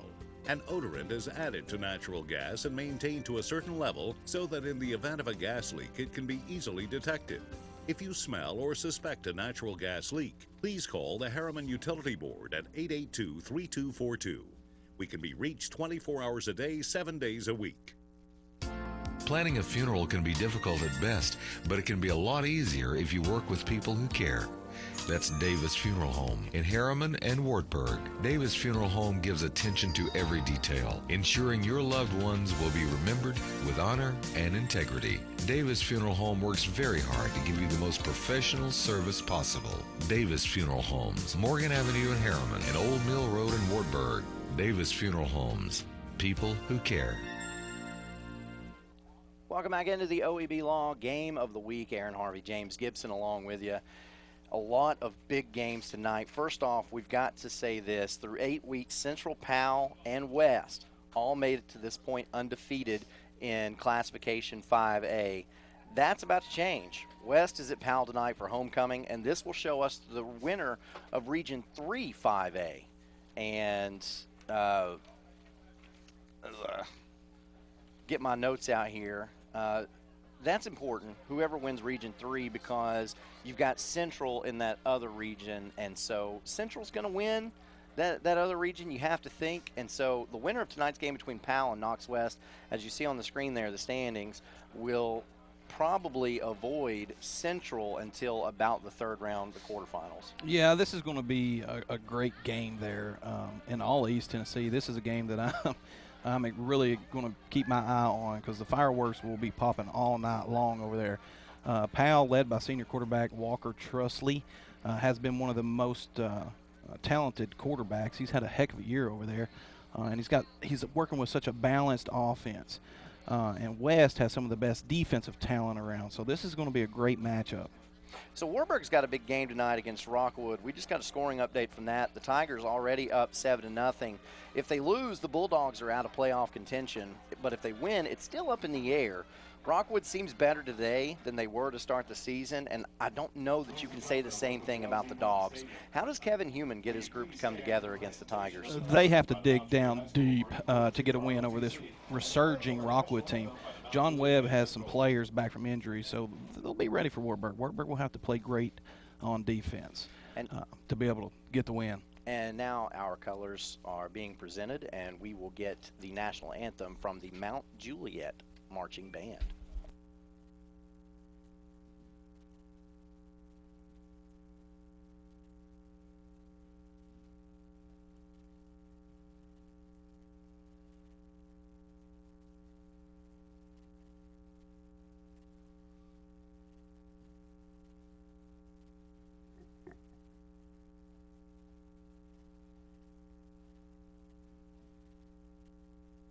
Gentlemen, please remove your hats.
Beautiful rendition of our national anthem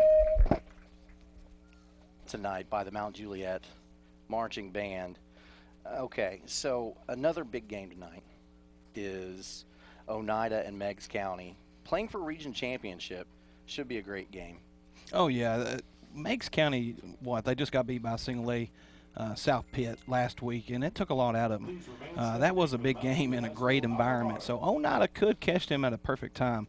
And Tony Lambert over in Oneida will have a great defensive game plan in place to be able to slow down that high-scoring offense of Meigs County. So look for Oneida to try to slow down the game a little bit with a heavy rushing attack. This will be one of the hardest games for Meigs County all year due to Oneida's defense. And it's at Oneida, which is not an easy place to play. So we've got a couple more things that we'll go through around the area before we dig into tonight's game between Oak Ridge and Mount Juliet. We'll do that when we get back. This is the OEB Law Game of the Week.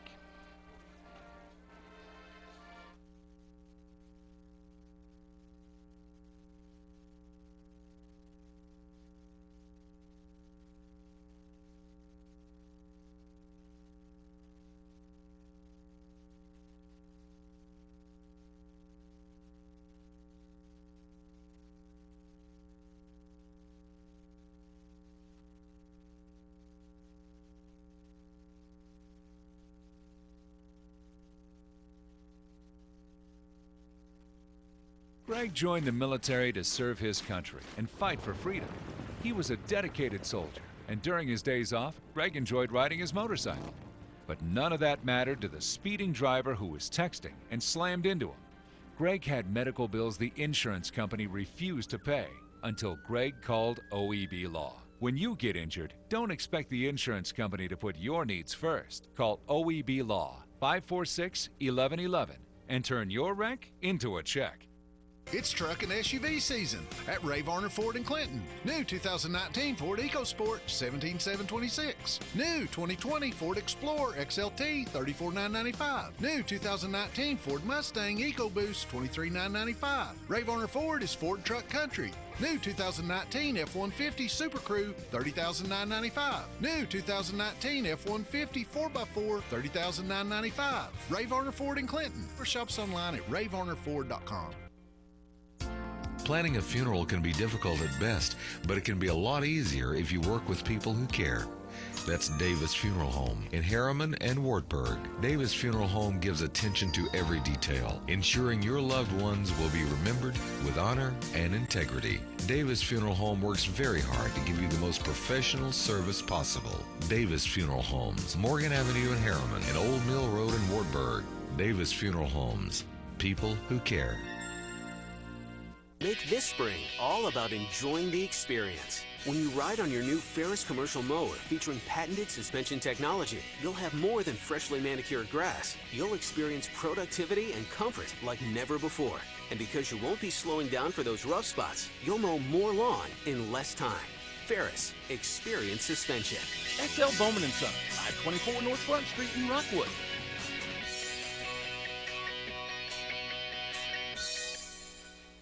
And welcome back to our OEB Law Game of the Week. I'm Aaron Harvey, joined by James Gibson. Right now, let's run through some region standings and look at how this is playing out, because this is week 9 of 11, so things are starting to wrap up in that season. We look at Class A, start there, Region 2. We've got Greenback leading the field there, no surprise. Coalfield in second, with Oliver Springs followed closely behind. Those teams are going to match up next week, and that will be what Jim Ross would call slobber knocker. Yeah, absolutely. I think we pretty much predicted this region from the very get-go. That's kind of how it's played out. Greenback leading the charge there, and Coalfield in a close second. So in Region 2, Class 2A, you've got Oneida, Meigs County. They play tonight. That game going on right now, that'll be a huge game to determine the winner of Region 2. But then you've got Cumberland Gap, Rockwood, Wartburg. We already talked about Rockwood, Wartburg playing tonight, and the winner of that game is not guaranteed a playoff spot, but the loser is eliminated from playoff contention. Yeah, that's a must-win for both of those squads. So look for Wartburg and Rockwood both to just really throw everything out there and try to get a W. In Class 3A, you've got Alcoa, no surprise. Austin East, Gatlinburg-Pittman. Surprising season from Gatlinburg-Pittman. 7-1 overall, 3-1 in the region. And then in that fourth spot, Brian Pankey's team has done what it needs to do to make the playoffs this season. Yeah, they've really turned it on strong after a really slow start and a little bit of internal issues over there, so they did a good job getting that turned around. All right, in Class 4A, Region 2, Anderson County leading that pack. That's Anderson County and everyone else. That's basically what that is right there. Yeah, Anderson County's the real deal, and I look for them to really just keep chugging right along. So then Region 3, Class 5A, Powell West playing right now.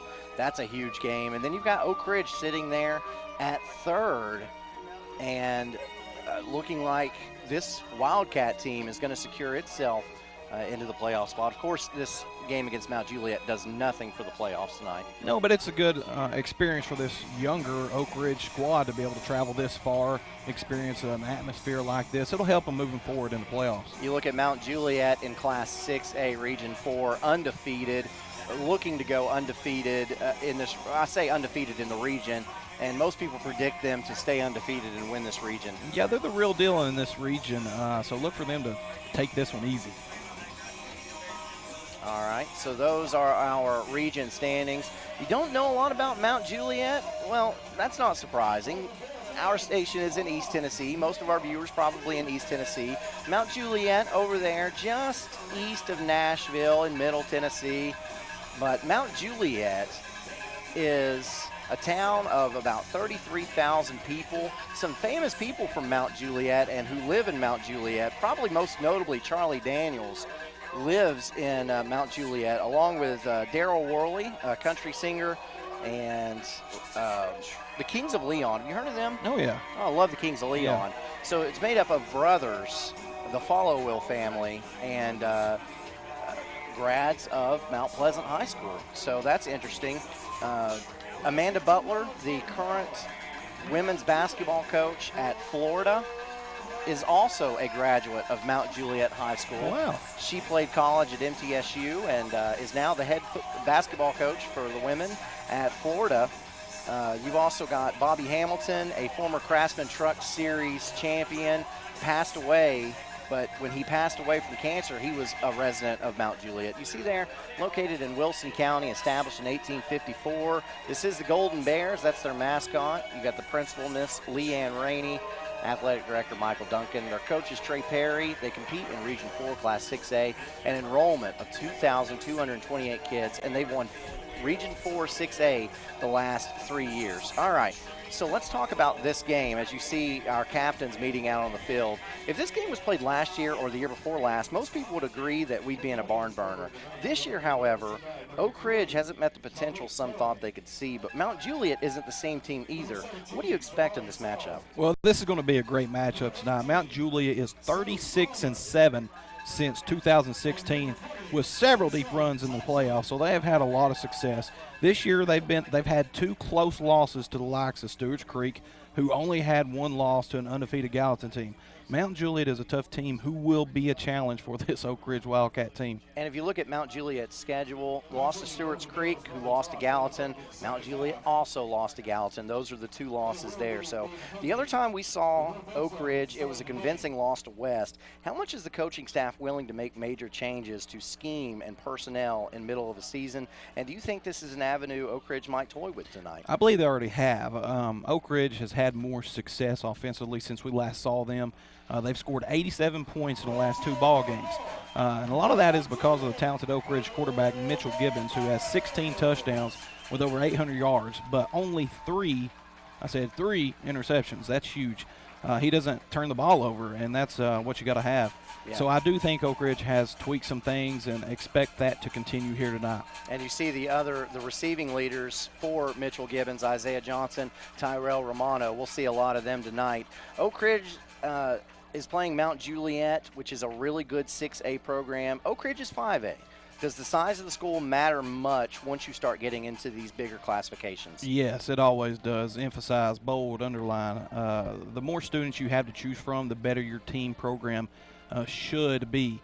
Oak Ridge High has around 1,387 students enrolled. Mount Juliet has 2,145. So Mount Juliet has 758 more kids to choose from.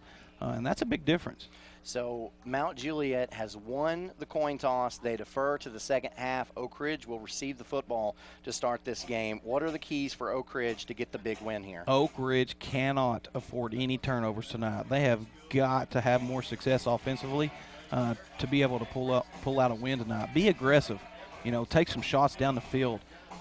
Let's get that momentum going and make some big plays and get fired up, and you might be able to pull one out tonight. Should be a great game. We are very excited for it. Mount Juliet, Tennessee, getting the 7 o'clock Central kick going on here. So a little bit later for you guys joining at home. You're used to the 7:30 kickoffs, and, well, it's just 30 minutes. So that's not that bad. No, but we have a beautiful night tonight. The weather's perfect. Shouldn't see many cramps, but this is a great atmosphere down here. All the athletic facilities up here at Mount Juliet are impeccable. So it's a really great environment here.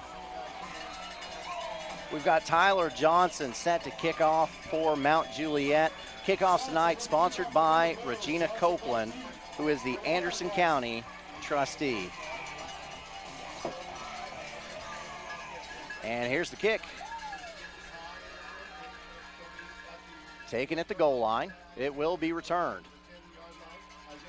Out to the 15, and that's where Isaiah Johnson is stopped. Maybe got the 16, and that will bring up a Hammers 1st and 10 to begin this ball game.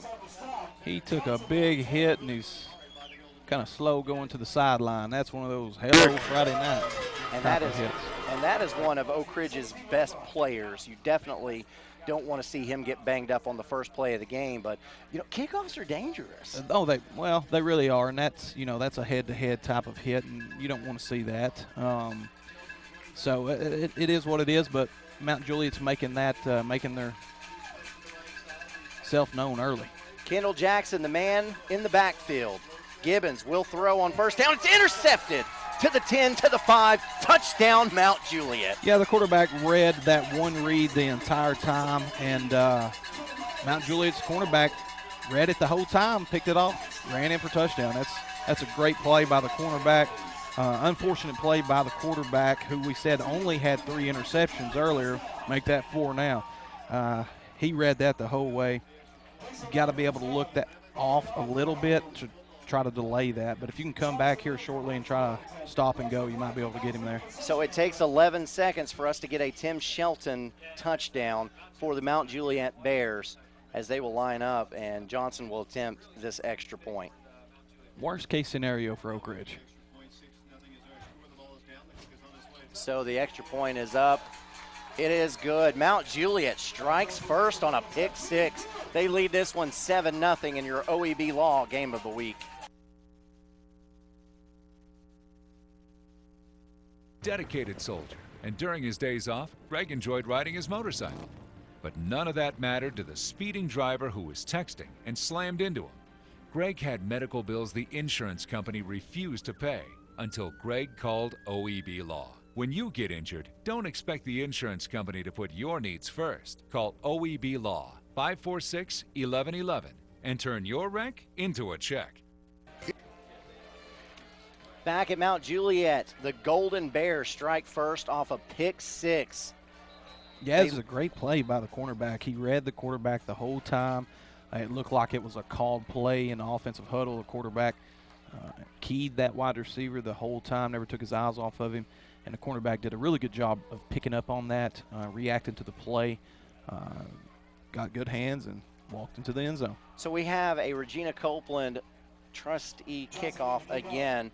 But this is like the start of the game, and it's like Oak Ridge is starting the game down 7-0. Yeah, and you kind of spot 7 for being a home team, so really it's sort of like being down 14. And that's the worst-case scenario if you're Oak Ridge. So we'll see how they respond here. Hopefully they'll come out ready, fired up, and try to get the 7 on the board. So here's Johnson's kickoff. That's Tyler Johnson. Kicks it into the end zone. It's fumbled away. That will be a touchback, and Oak Ridge will have a Hammers 1st and 10. Now, of note, Isaiah Johnson was not back deep to receive that kick. It was Jalen Hayward instead. Johnson took a huge hit, one of Oak Ridge's better players, and he was not in there to receive that kickoff, so we'll keep an eye on that. You got 2 plays. One was an interception for a touchdown, and the other was basically losing Johnson potentially here for the whole game. So that's worst case scenario for Oak Ridge. Let's see how they respond. So Oak Ridge putting Tyrell Romano and Kendall Jackson in the backfield. Now they're going to send Romano out. Jackson gets the handoff from Gibbons, picks up some pretty good running room up to the 25-yard line. That's where he's tackled, so pickup of about 5 on first down. Good job by the offensive line creating a little wiggle room there. Him trying to make some moves there to break it for a little bit more, so not a bad job overall. He made somebody miss and picked up a pretty good game. As we see on the Ancoria replay. A good running back, Aaron, will always make the first defender miss. And that's what Jackson did on that play. So Gibbons gets the play from the sideline out of that shotgun formation, passes it out wide. That is Romano getting upfield, and he's tackled. A short pickup there. 3rd and manageable here. And I know they're going to be nervous throwing the football, but see on that play, if he could have had forward momentum there, if he could have got a little deeper and caught that ball moving forward, he would have had more of an opportunity to pick up more yardage. When you catch that ball and your feet are standing still, it slows you down dramatically. And I apologize, that's actually Dodie Truss, who is in for Isaiah Johnson, who's not out there right now. So 3rd and 2 is what the Wildcats face on their second offensive possession. Watch for zone read. Handoff goes to Romano. He gets the Hammers 1st and 10, and that will move the sticks. And that's a good play call. You bring the wide receiver in motion to drag that safety across the field, and you come back with a zone read option play, which he probably didn't have an option there. He was probably told to hand that ball off, and I don't blame him a bit, and they pick up the first down. Pretty good play. So sent Romano out to the left maybe, or I'm sorry, didn't send Romano. They sent Jackson out to the left. Probably made the defense look that way and then run it over right tackle. So Hammers 1st and 10 for Gibbons and crew. Gibbons, handoff. That goes to Romano, and Romano's stuffed at the line of scrimmage. Yeah, anytime you've got 2 backs in the backfield in that type of formation, the best policy if you're a defensive coordinator is send pressure because the odds are they're going to be handing off the football. So always look to get pressure if you have 2 backs. A pickup of 1, as we saw on the Ancoria public defender replay. So Gibbons again looks to the sideline to get the play. And so far, almost everything's been a lot of zone read option type plays and a lot of quick routes. See the fullback close to the quarterback. Expect like a dive type play to him or pass ball. Gibbons drops back to pass, lets it fly. He's got a man there. Had to adjust, trying to hit Jonathan Stewart on that long pass, and cornerback had time to get there and make a play on it. He really did. There was pressure. That pass incompletion should be credited to the defensive line. They got pressure on the Oak Ridge quarterback, which made the throw a little bit uneasy, and it was short. Gibbons lines his team up, and he just looks to the sideline to get the play. That's what they do. They line up, then get the call once they see where the defense is lined up. So here's Gibbons. Again, got Romano and Jackson in the backfield with him. Drops back to pass, quick out, and a pickup of not enough goes to Jonathan Stewart. It's going to bring up a 4th down for Oak Ridge. Punt the ball and play tough defense here and keep them out of the end zone. We're back in this ball game. And that's what we're going to see as we see on the Ancoria replay. Now watch this punt return team of Mount Juliet. They are lined up heavy on this. Look, they possibly going to try to block this. Brady Hudson, the place kicker and punter for this Oak Ridge team, gets one off cleanly. It's a wobbly spiral taken, and a fair catch is made at about the 31-yard line, and that was Devin Palmer. So that brings up a Hammers 1st and 10 for Mount Pleasant. Rick Chin, Oak Ridge Mayor Pro Tem, wishes the Wildcats good luck tonight. And attorney Jim Normand, a member of the 1979 state championship team, says, "Go Wildcats, beat the Golden Bears." And we'll get to see the Golden Bears' first offensive possession here. And first play from scrimmage for Mount Juliet is a handoff that doesn't go for much at all. Yeah, Oak Ridge really reacted well to that. They did a good job of shedding blocks up front to be able to get some pressure on that running back so he could not pick up a pretty good gain. And that was Conlon Baggett on the handoff. A junior on this team is getting some interest from some colleges. Now, here's a quick out. Goes to Malik Bowen, the Duke commit.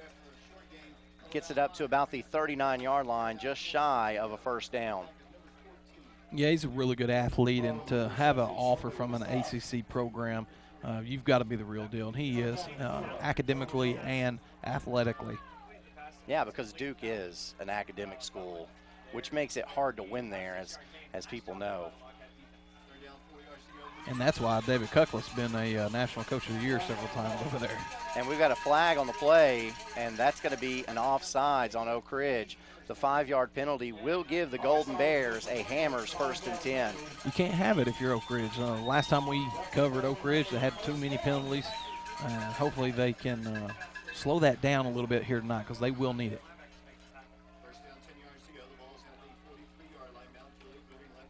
So here's a handoff going around the right sideline. There's a flag in the backfield, however, as Baggett is run out of bounds. This is in the area of a hold. That's exactly what it is, so that'll back the Golden Bears up 10 yards. I missed the hold. I was watching the outside linebacker for Oak Ridge. You got to be able to keep your head up and make a good solid tackle there. You got to keep your head up to make any kind of tackle. So he's got to do a little bit better job at that. So here's the Ancoria replay. Oh, yeah, we saw it right there as a Mount Juliet player. Easy call. Yeah, and that penalty was assessed at the original line of scrimmage, so it brings up 1st and 20. And we've got a complete pass around the 40-yard line, so about 7 of those yards made up will bring up 2nd and 13. And Oak Ridge on defense, that rep had 6 defenders on the line of scrimmage, which is basically going man-to-man at the skill position. And it looks like that's kind of what the game plan is of Mount Juliet. Spread them out, try to get them boxed in and throw the football. All right, so here is a handoff. Goes up the, actually it wasn't up the middle. The running back, Devin Palmer, cut it back up the middle after going around over the right guard. Palmer, 5'9", 160, is a senior for this program, and he's a really good scat back. He's got some really good field vision and quickness. So that will bring up 3rd and 8 for Mount Juliet on their first offensive possession of the game. Messenger back to pass. Gets it out. His pass is complete, and a tackle is made just shy of the first down marker, and that was great effort by Jamari Sowell. Very good job of catching that football and getting upfield. He's a small guy, 5'9", 155, but he's got some wiggle to him, as you see on the replay. He can really get upfield. And Mount Juliet seemingly going to go for it on 4th down, maybe just trying to draw Oak Ridge off as Messenger looks to the sideline after clapping his hands a couple times. They try to go fast. They get the call from the sideline. No huddle. And Messenger will snap it. Handoff over the right tackle. He's hit, and it looks like he will have enough for the first down. He'll have it. Hammers 1st and 10, as that time it was Baggett again. And on that play, it looked like Riley Wilson, an offensive lineman for this team, hopped off the field on 1 foot. So we'll keep an eye on that situation as well. Hammers 1st and 10 for Mount Juliet. Bryce Messenger, the quarterback, Handoff goes to Baggett. Baggett has a lot of room going up the right sideline to the 20, He's to gone. the 10, to the 5, into the end zone. That's a touchdown. Mount Juliet picking up the Tim Shelton touchdown. And just like that, it's 13-0. They have skilled athletes all over the field. They are small, but they are fast. And Oak Ridge athletes is having a hard time keeping up with them on any type of long type of play. So Mount Juliet had to pick up a first down conversion off of fourth down. So I guess I should say a fourth down conversion. But the play right after that gets them into the end zone.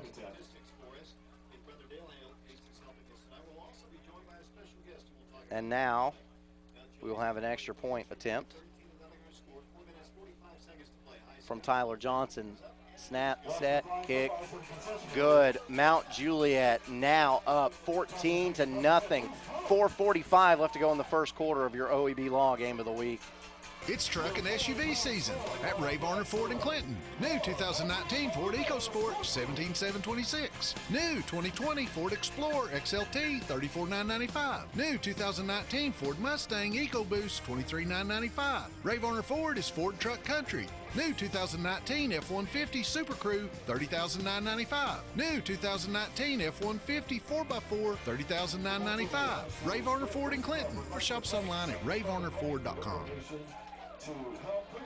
Back of the OEB Law Game of the Week, the Golden Bears of Mount Juliet lead this one 14-0 with 4:45 left to go in the first quarter. If you're just joining us, Oak Ridge's first play from scrimmage as they got the ball to receive this game, a pick six puts the Golden Bears up 7-0. Oak Ridge's ensuing possession, punt the ball away, and Mount Juliet drives down the field, converting a 4th and 1. And then getting into the end zone by way of Conlon Baggett. And that's where we sit right now as Tyler Johnson will make the Regina Copeland trustee kickoff. Oak Ridge has got to get something going offensively to keep that powerful offense of Mount Juliet off the field. They're going to be able to slow them down defensively, limit the big plays. So the skilled athletes are going to have to really start tightening up on their man coverage. So the kickoff goes to the 1-yard line where it's taken, up to the 10, to the 15, to the 20. Good return there. And that looks like Jalen Hayward again subbing in for the injured Isaiah Johnson, which is another storyline of this game. Johnson was injured on the very first play as he returned to kickoff for Oak Ridge. Yeah, like I said earlier, it was just devastating for this Oak Ridge program. The first play of the game, have your best player knocked out of the game. And they haven't responded well to that. So it's been a pretty rough half of football for the Oak Ridge program. As we see the return on the Ann Coria public defender replay, Oak Ridge will have it with a Hammers 1st and 10 at the Wildcat 25-yard line. Gibbons sends a man in motion. That's Jackson.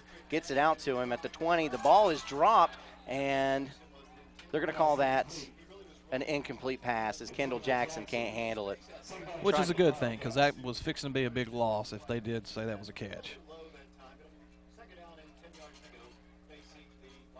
So on the Ann Coria replay, we see that Jackson was being heavily pursued.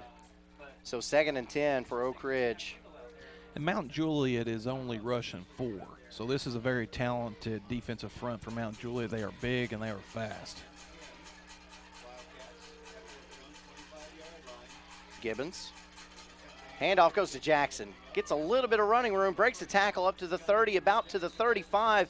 He's going to be close to the Hammers 1st and 10. Let me tell you, that's what I like to see out of a running back. You lower them shoulder pads and you pick up what you can, and he did right there. And he came hard. You see on the screen, 73 carries, 338 yards, 4 touchdowns. He's the real deal, and that's a tough running back. We've mentioned that several times this year, both times covering him. He's a hard guy to bring down. And the ball is spotted at the 35-yard line, which makes it a Hammers 1st and 10. Great run by Jackson, as we see on the Ann Coria replay. Breaks the tackle, and he's a finesse back in that he can make you miss, but he's also not afraid to get hit either. So here's Gibbons lined up in the shotgun. Rolls a little bit to his right, drops back to pass. It's in the air. Man is there. It's caught up to the 50 across midfield. And we've got a flag for a late hit. On the reception is Jonathan Stewart, and we'll have another Hammers 1st and 10.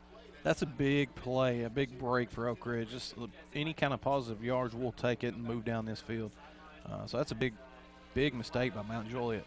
So on the Ancoria replay, we'll see this late hit out of bounds as Stewart catches it. Pretty close play, really. And is tackled out of bounds. The official was right there. That tacks on another 15 yards. I think that play stopped at the 48, which will spot the ball at the 33. They're going to make it the 34-yard line, and that's where Oak Ridge is. Mount Juliet territory started this game in a hole, down 14-0, really, but Oak Ridge is driving. Now this is where a two-back type formation comes in really handy in any type of threatening position. So let's see what they do. Jackson in motion out to the left. Gibbons takes a snap, hands off to Romano. Romano gets it up to the 30, up to about the 28-yard line. That's a pretty good run for first down. That's a great run. He pushed a pile. He refused to go down and used those legs to push the pile forward. So we'll give him pickup of 6. We'll call it 2nd and a long 4. On the replay, hands it off, and you see down at the bottom of the screen, number 1 standing there, so he has an opportunity to fake that handoff, come back up and throw that out there in the flat. So look for that play coming up sometime. Mitchell Gibbons. Handoff. This time goes to Romano again. No. Trouble. No. That's, I didn't see that coming. I didn't see that. Great option play. He even fooled Aaron Harvey on it. It was a great play. Good job of that quarterback. He kept that ball, and he laid out a mean stiff arm on that defender of Mount Juliet. He went in the end zone. He refused to go down. Mitchell Gibbons on the quarterback keeper gets the Tim Shelton touchdown. I had nobody knew he had the ball. Look at that. And then he breaks a tackle. Classic. Looked like Tim Tebow running that football there. Thank you, Ann Coria, for giving us another look at that one, because I certainly didn't see it as it was happening. Great play design, puts Oak Ridge in the end zone. And now we'll have Brady Hudson attempting the extra point. It's up over the net and good.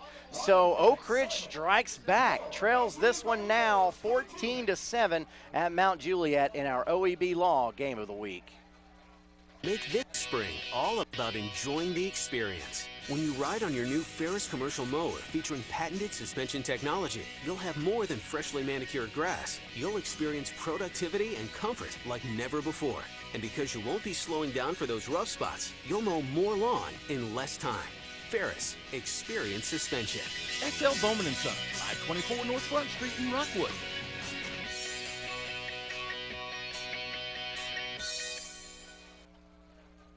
So the Wildcats get off to a rough start, but put 7 on the board to cut the lead in half in our OEB Law Game of the Week. 3:27 left to go in the first quarter, and we will have the Regina Copeland kickoff, courtesy of Brady Hudson. Mitchell Gibbons just refused to go down on that touchdown play. That was impressive. And that got that Oak Ridge sideline fired up. They're ready to come out and play some tough defense. They're not laying down, that's for sure. Back deep to receive is Jamari Sowell for Mount Juliet. Ball bounces at the 10. Sowell picks it up at about the 6. Crosses the field, gets up to the middle. Now crosses the 30. He's got running room. There is a flag on the play, but taken down at midfield is Sowell. A great return, but a flag is sitting at the 35-yard line. About have to be holding, and you hope so if you're Oak Ridge.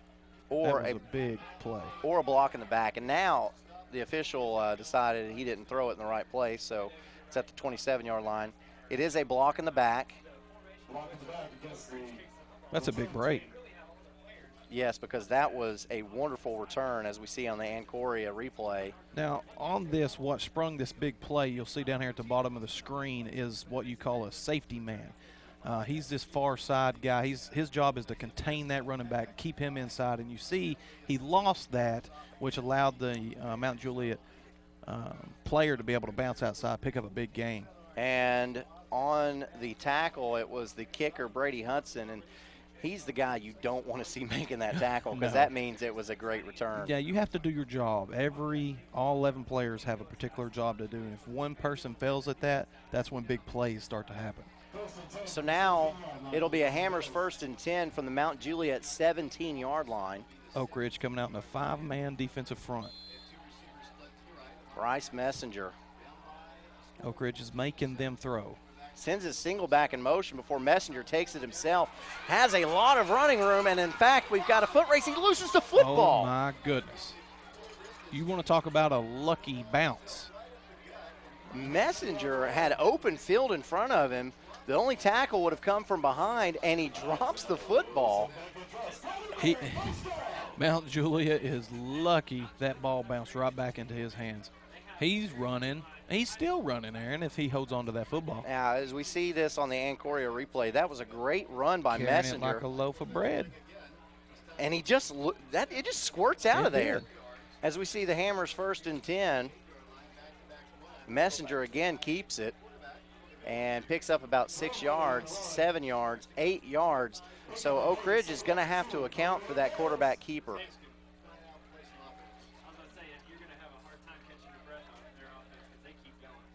So 2nd and 2 for the Golden Bears up at the 49-yard line. Handoff now as the running back crosses midfield, but we do have a flag on the play. Not exactly sure what that's in the area of, except maybe a face mask.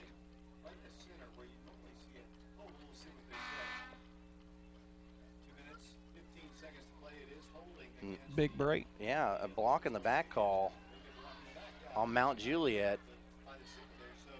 And that's a 10-yard penalty.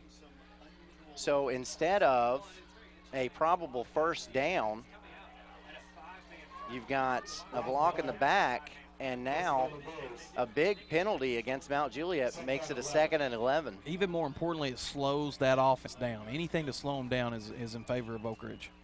Here's Messenger, keeps it, rolls to his right, looks downfield, and it almost picked off. And on that play was Preston Turner. Turner trying to make up for the kickoff because he was the safety man that you were talking about that's supposed to turn the runner back in. He didn't get it there, but almost came up with a big interception as we see on the Ancoria replay. Almost. Got to come down with it, young man. You got to be able to catch that ball. That's the difference between 14 and 7. He could have potentially walked that into the end zone, but he did a really good job breaking on the football. 3rd and long for the Golden Bears. Isaiah Messenger drops back to pass, being pressured, and now rolls to his right, and he's sacked. Big sack. That comes in big, and with a broken hand. That is Jacob Adams, the leading tackler on this team, does have a broken hand courtesy of his brother Cole. That happened in practice, and that's going to force Mount Juliet to punt the ball away. He is one of the best linebackers in that entire region. 35 solo tackles, 33 assists, 1.5 sacks, 11 tackles for loss, 2 fumble recoveries, 1 touchdown. Jacob Adams, that is the real deal. So here's the punt. It is an ugly, wobbly spiral, and it's going to go out of bounds at the 45-yard line of Oak Ridge. They have a great opportunity here with 1:17 left on this clock to be able to tie this ball game. That was a really bad punt. I'm not sure if it was touched, but that ball goes out of bounds. Let's look on the Ancoria replay. It wasn't touched. He was nervous when he caught the ball. It was ugly. And so the ball is going to be spotted at the Wildcat 45-yard line, where they will have a Hammers 1st and 10. And Mount Juliet got a favorable spot on that, too. Gibbons, Romano, and Jackson in the backfield. Handoff goes to Romano. Romano, no! Gibbons, he's faking me out. I cannot believe I don't know when he has the football. He's doing a good job of selling that fake. I mean, the linebacker, you ain't the only one faked out there, and those linebackers are sucked in there tight, too. Would have liked to saw him pitch that Get that ball in the speedster's hands, and let's see what happens. Right here, pitch that ball, and he's walking into the end zone. Yeah, had he pitched that ball to Jackson. He scored earlier. He's fired up. You know, that's what happens. But you want to see him be a little bit smarter.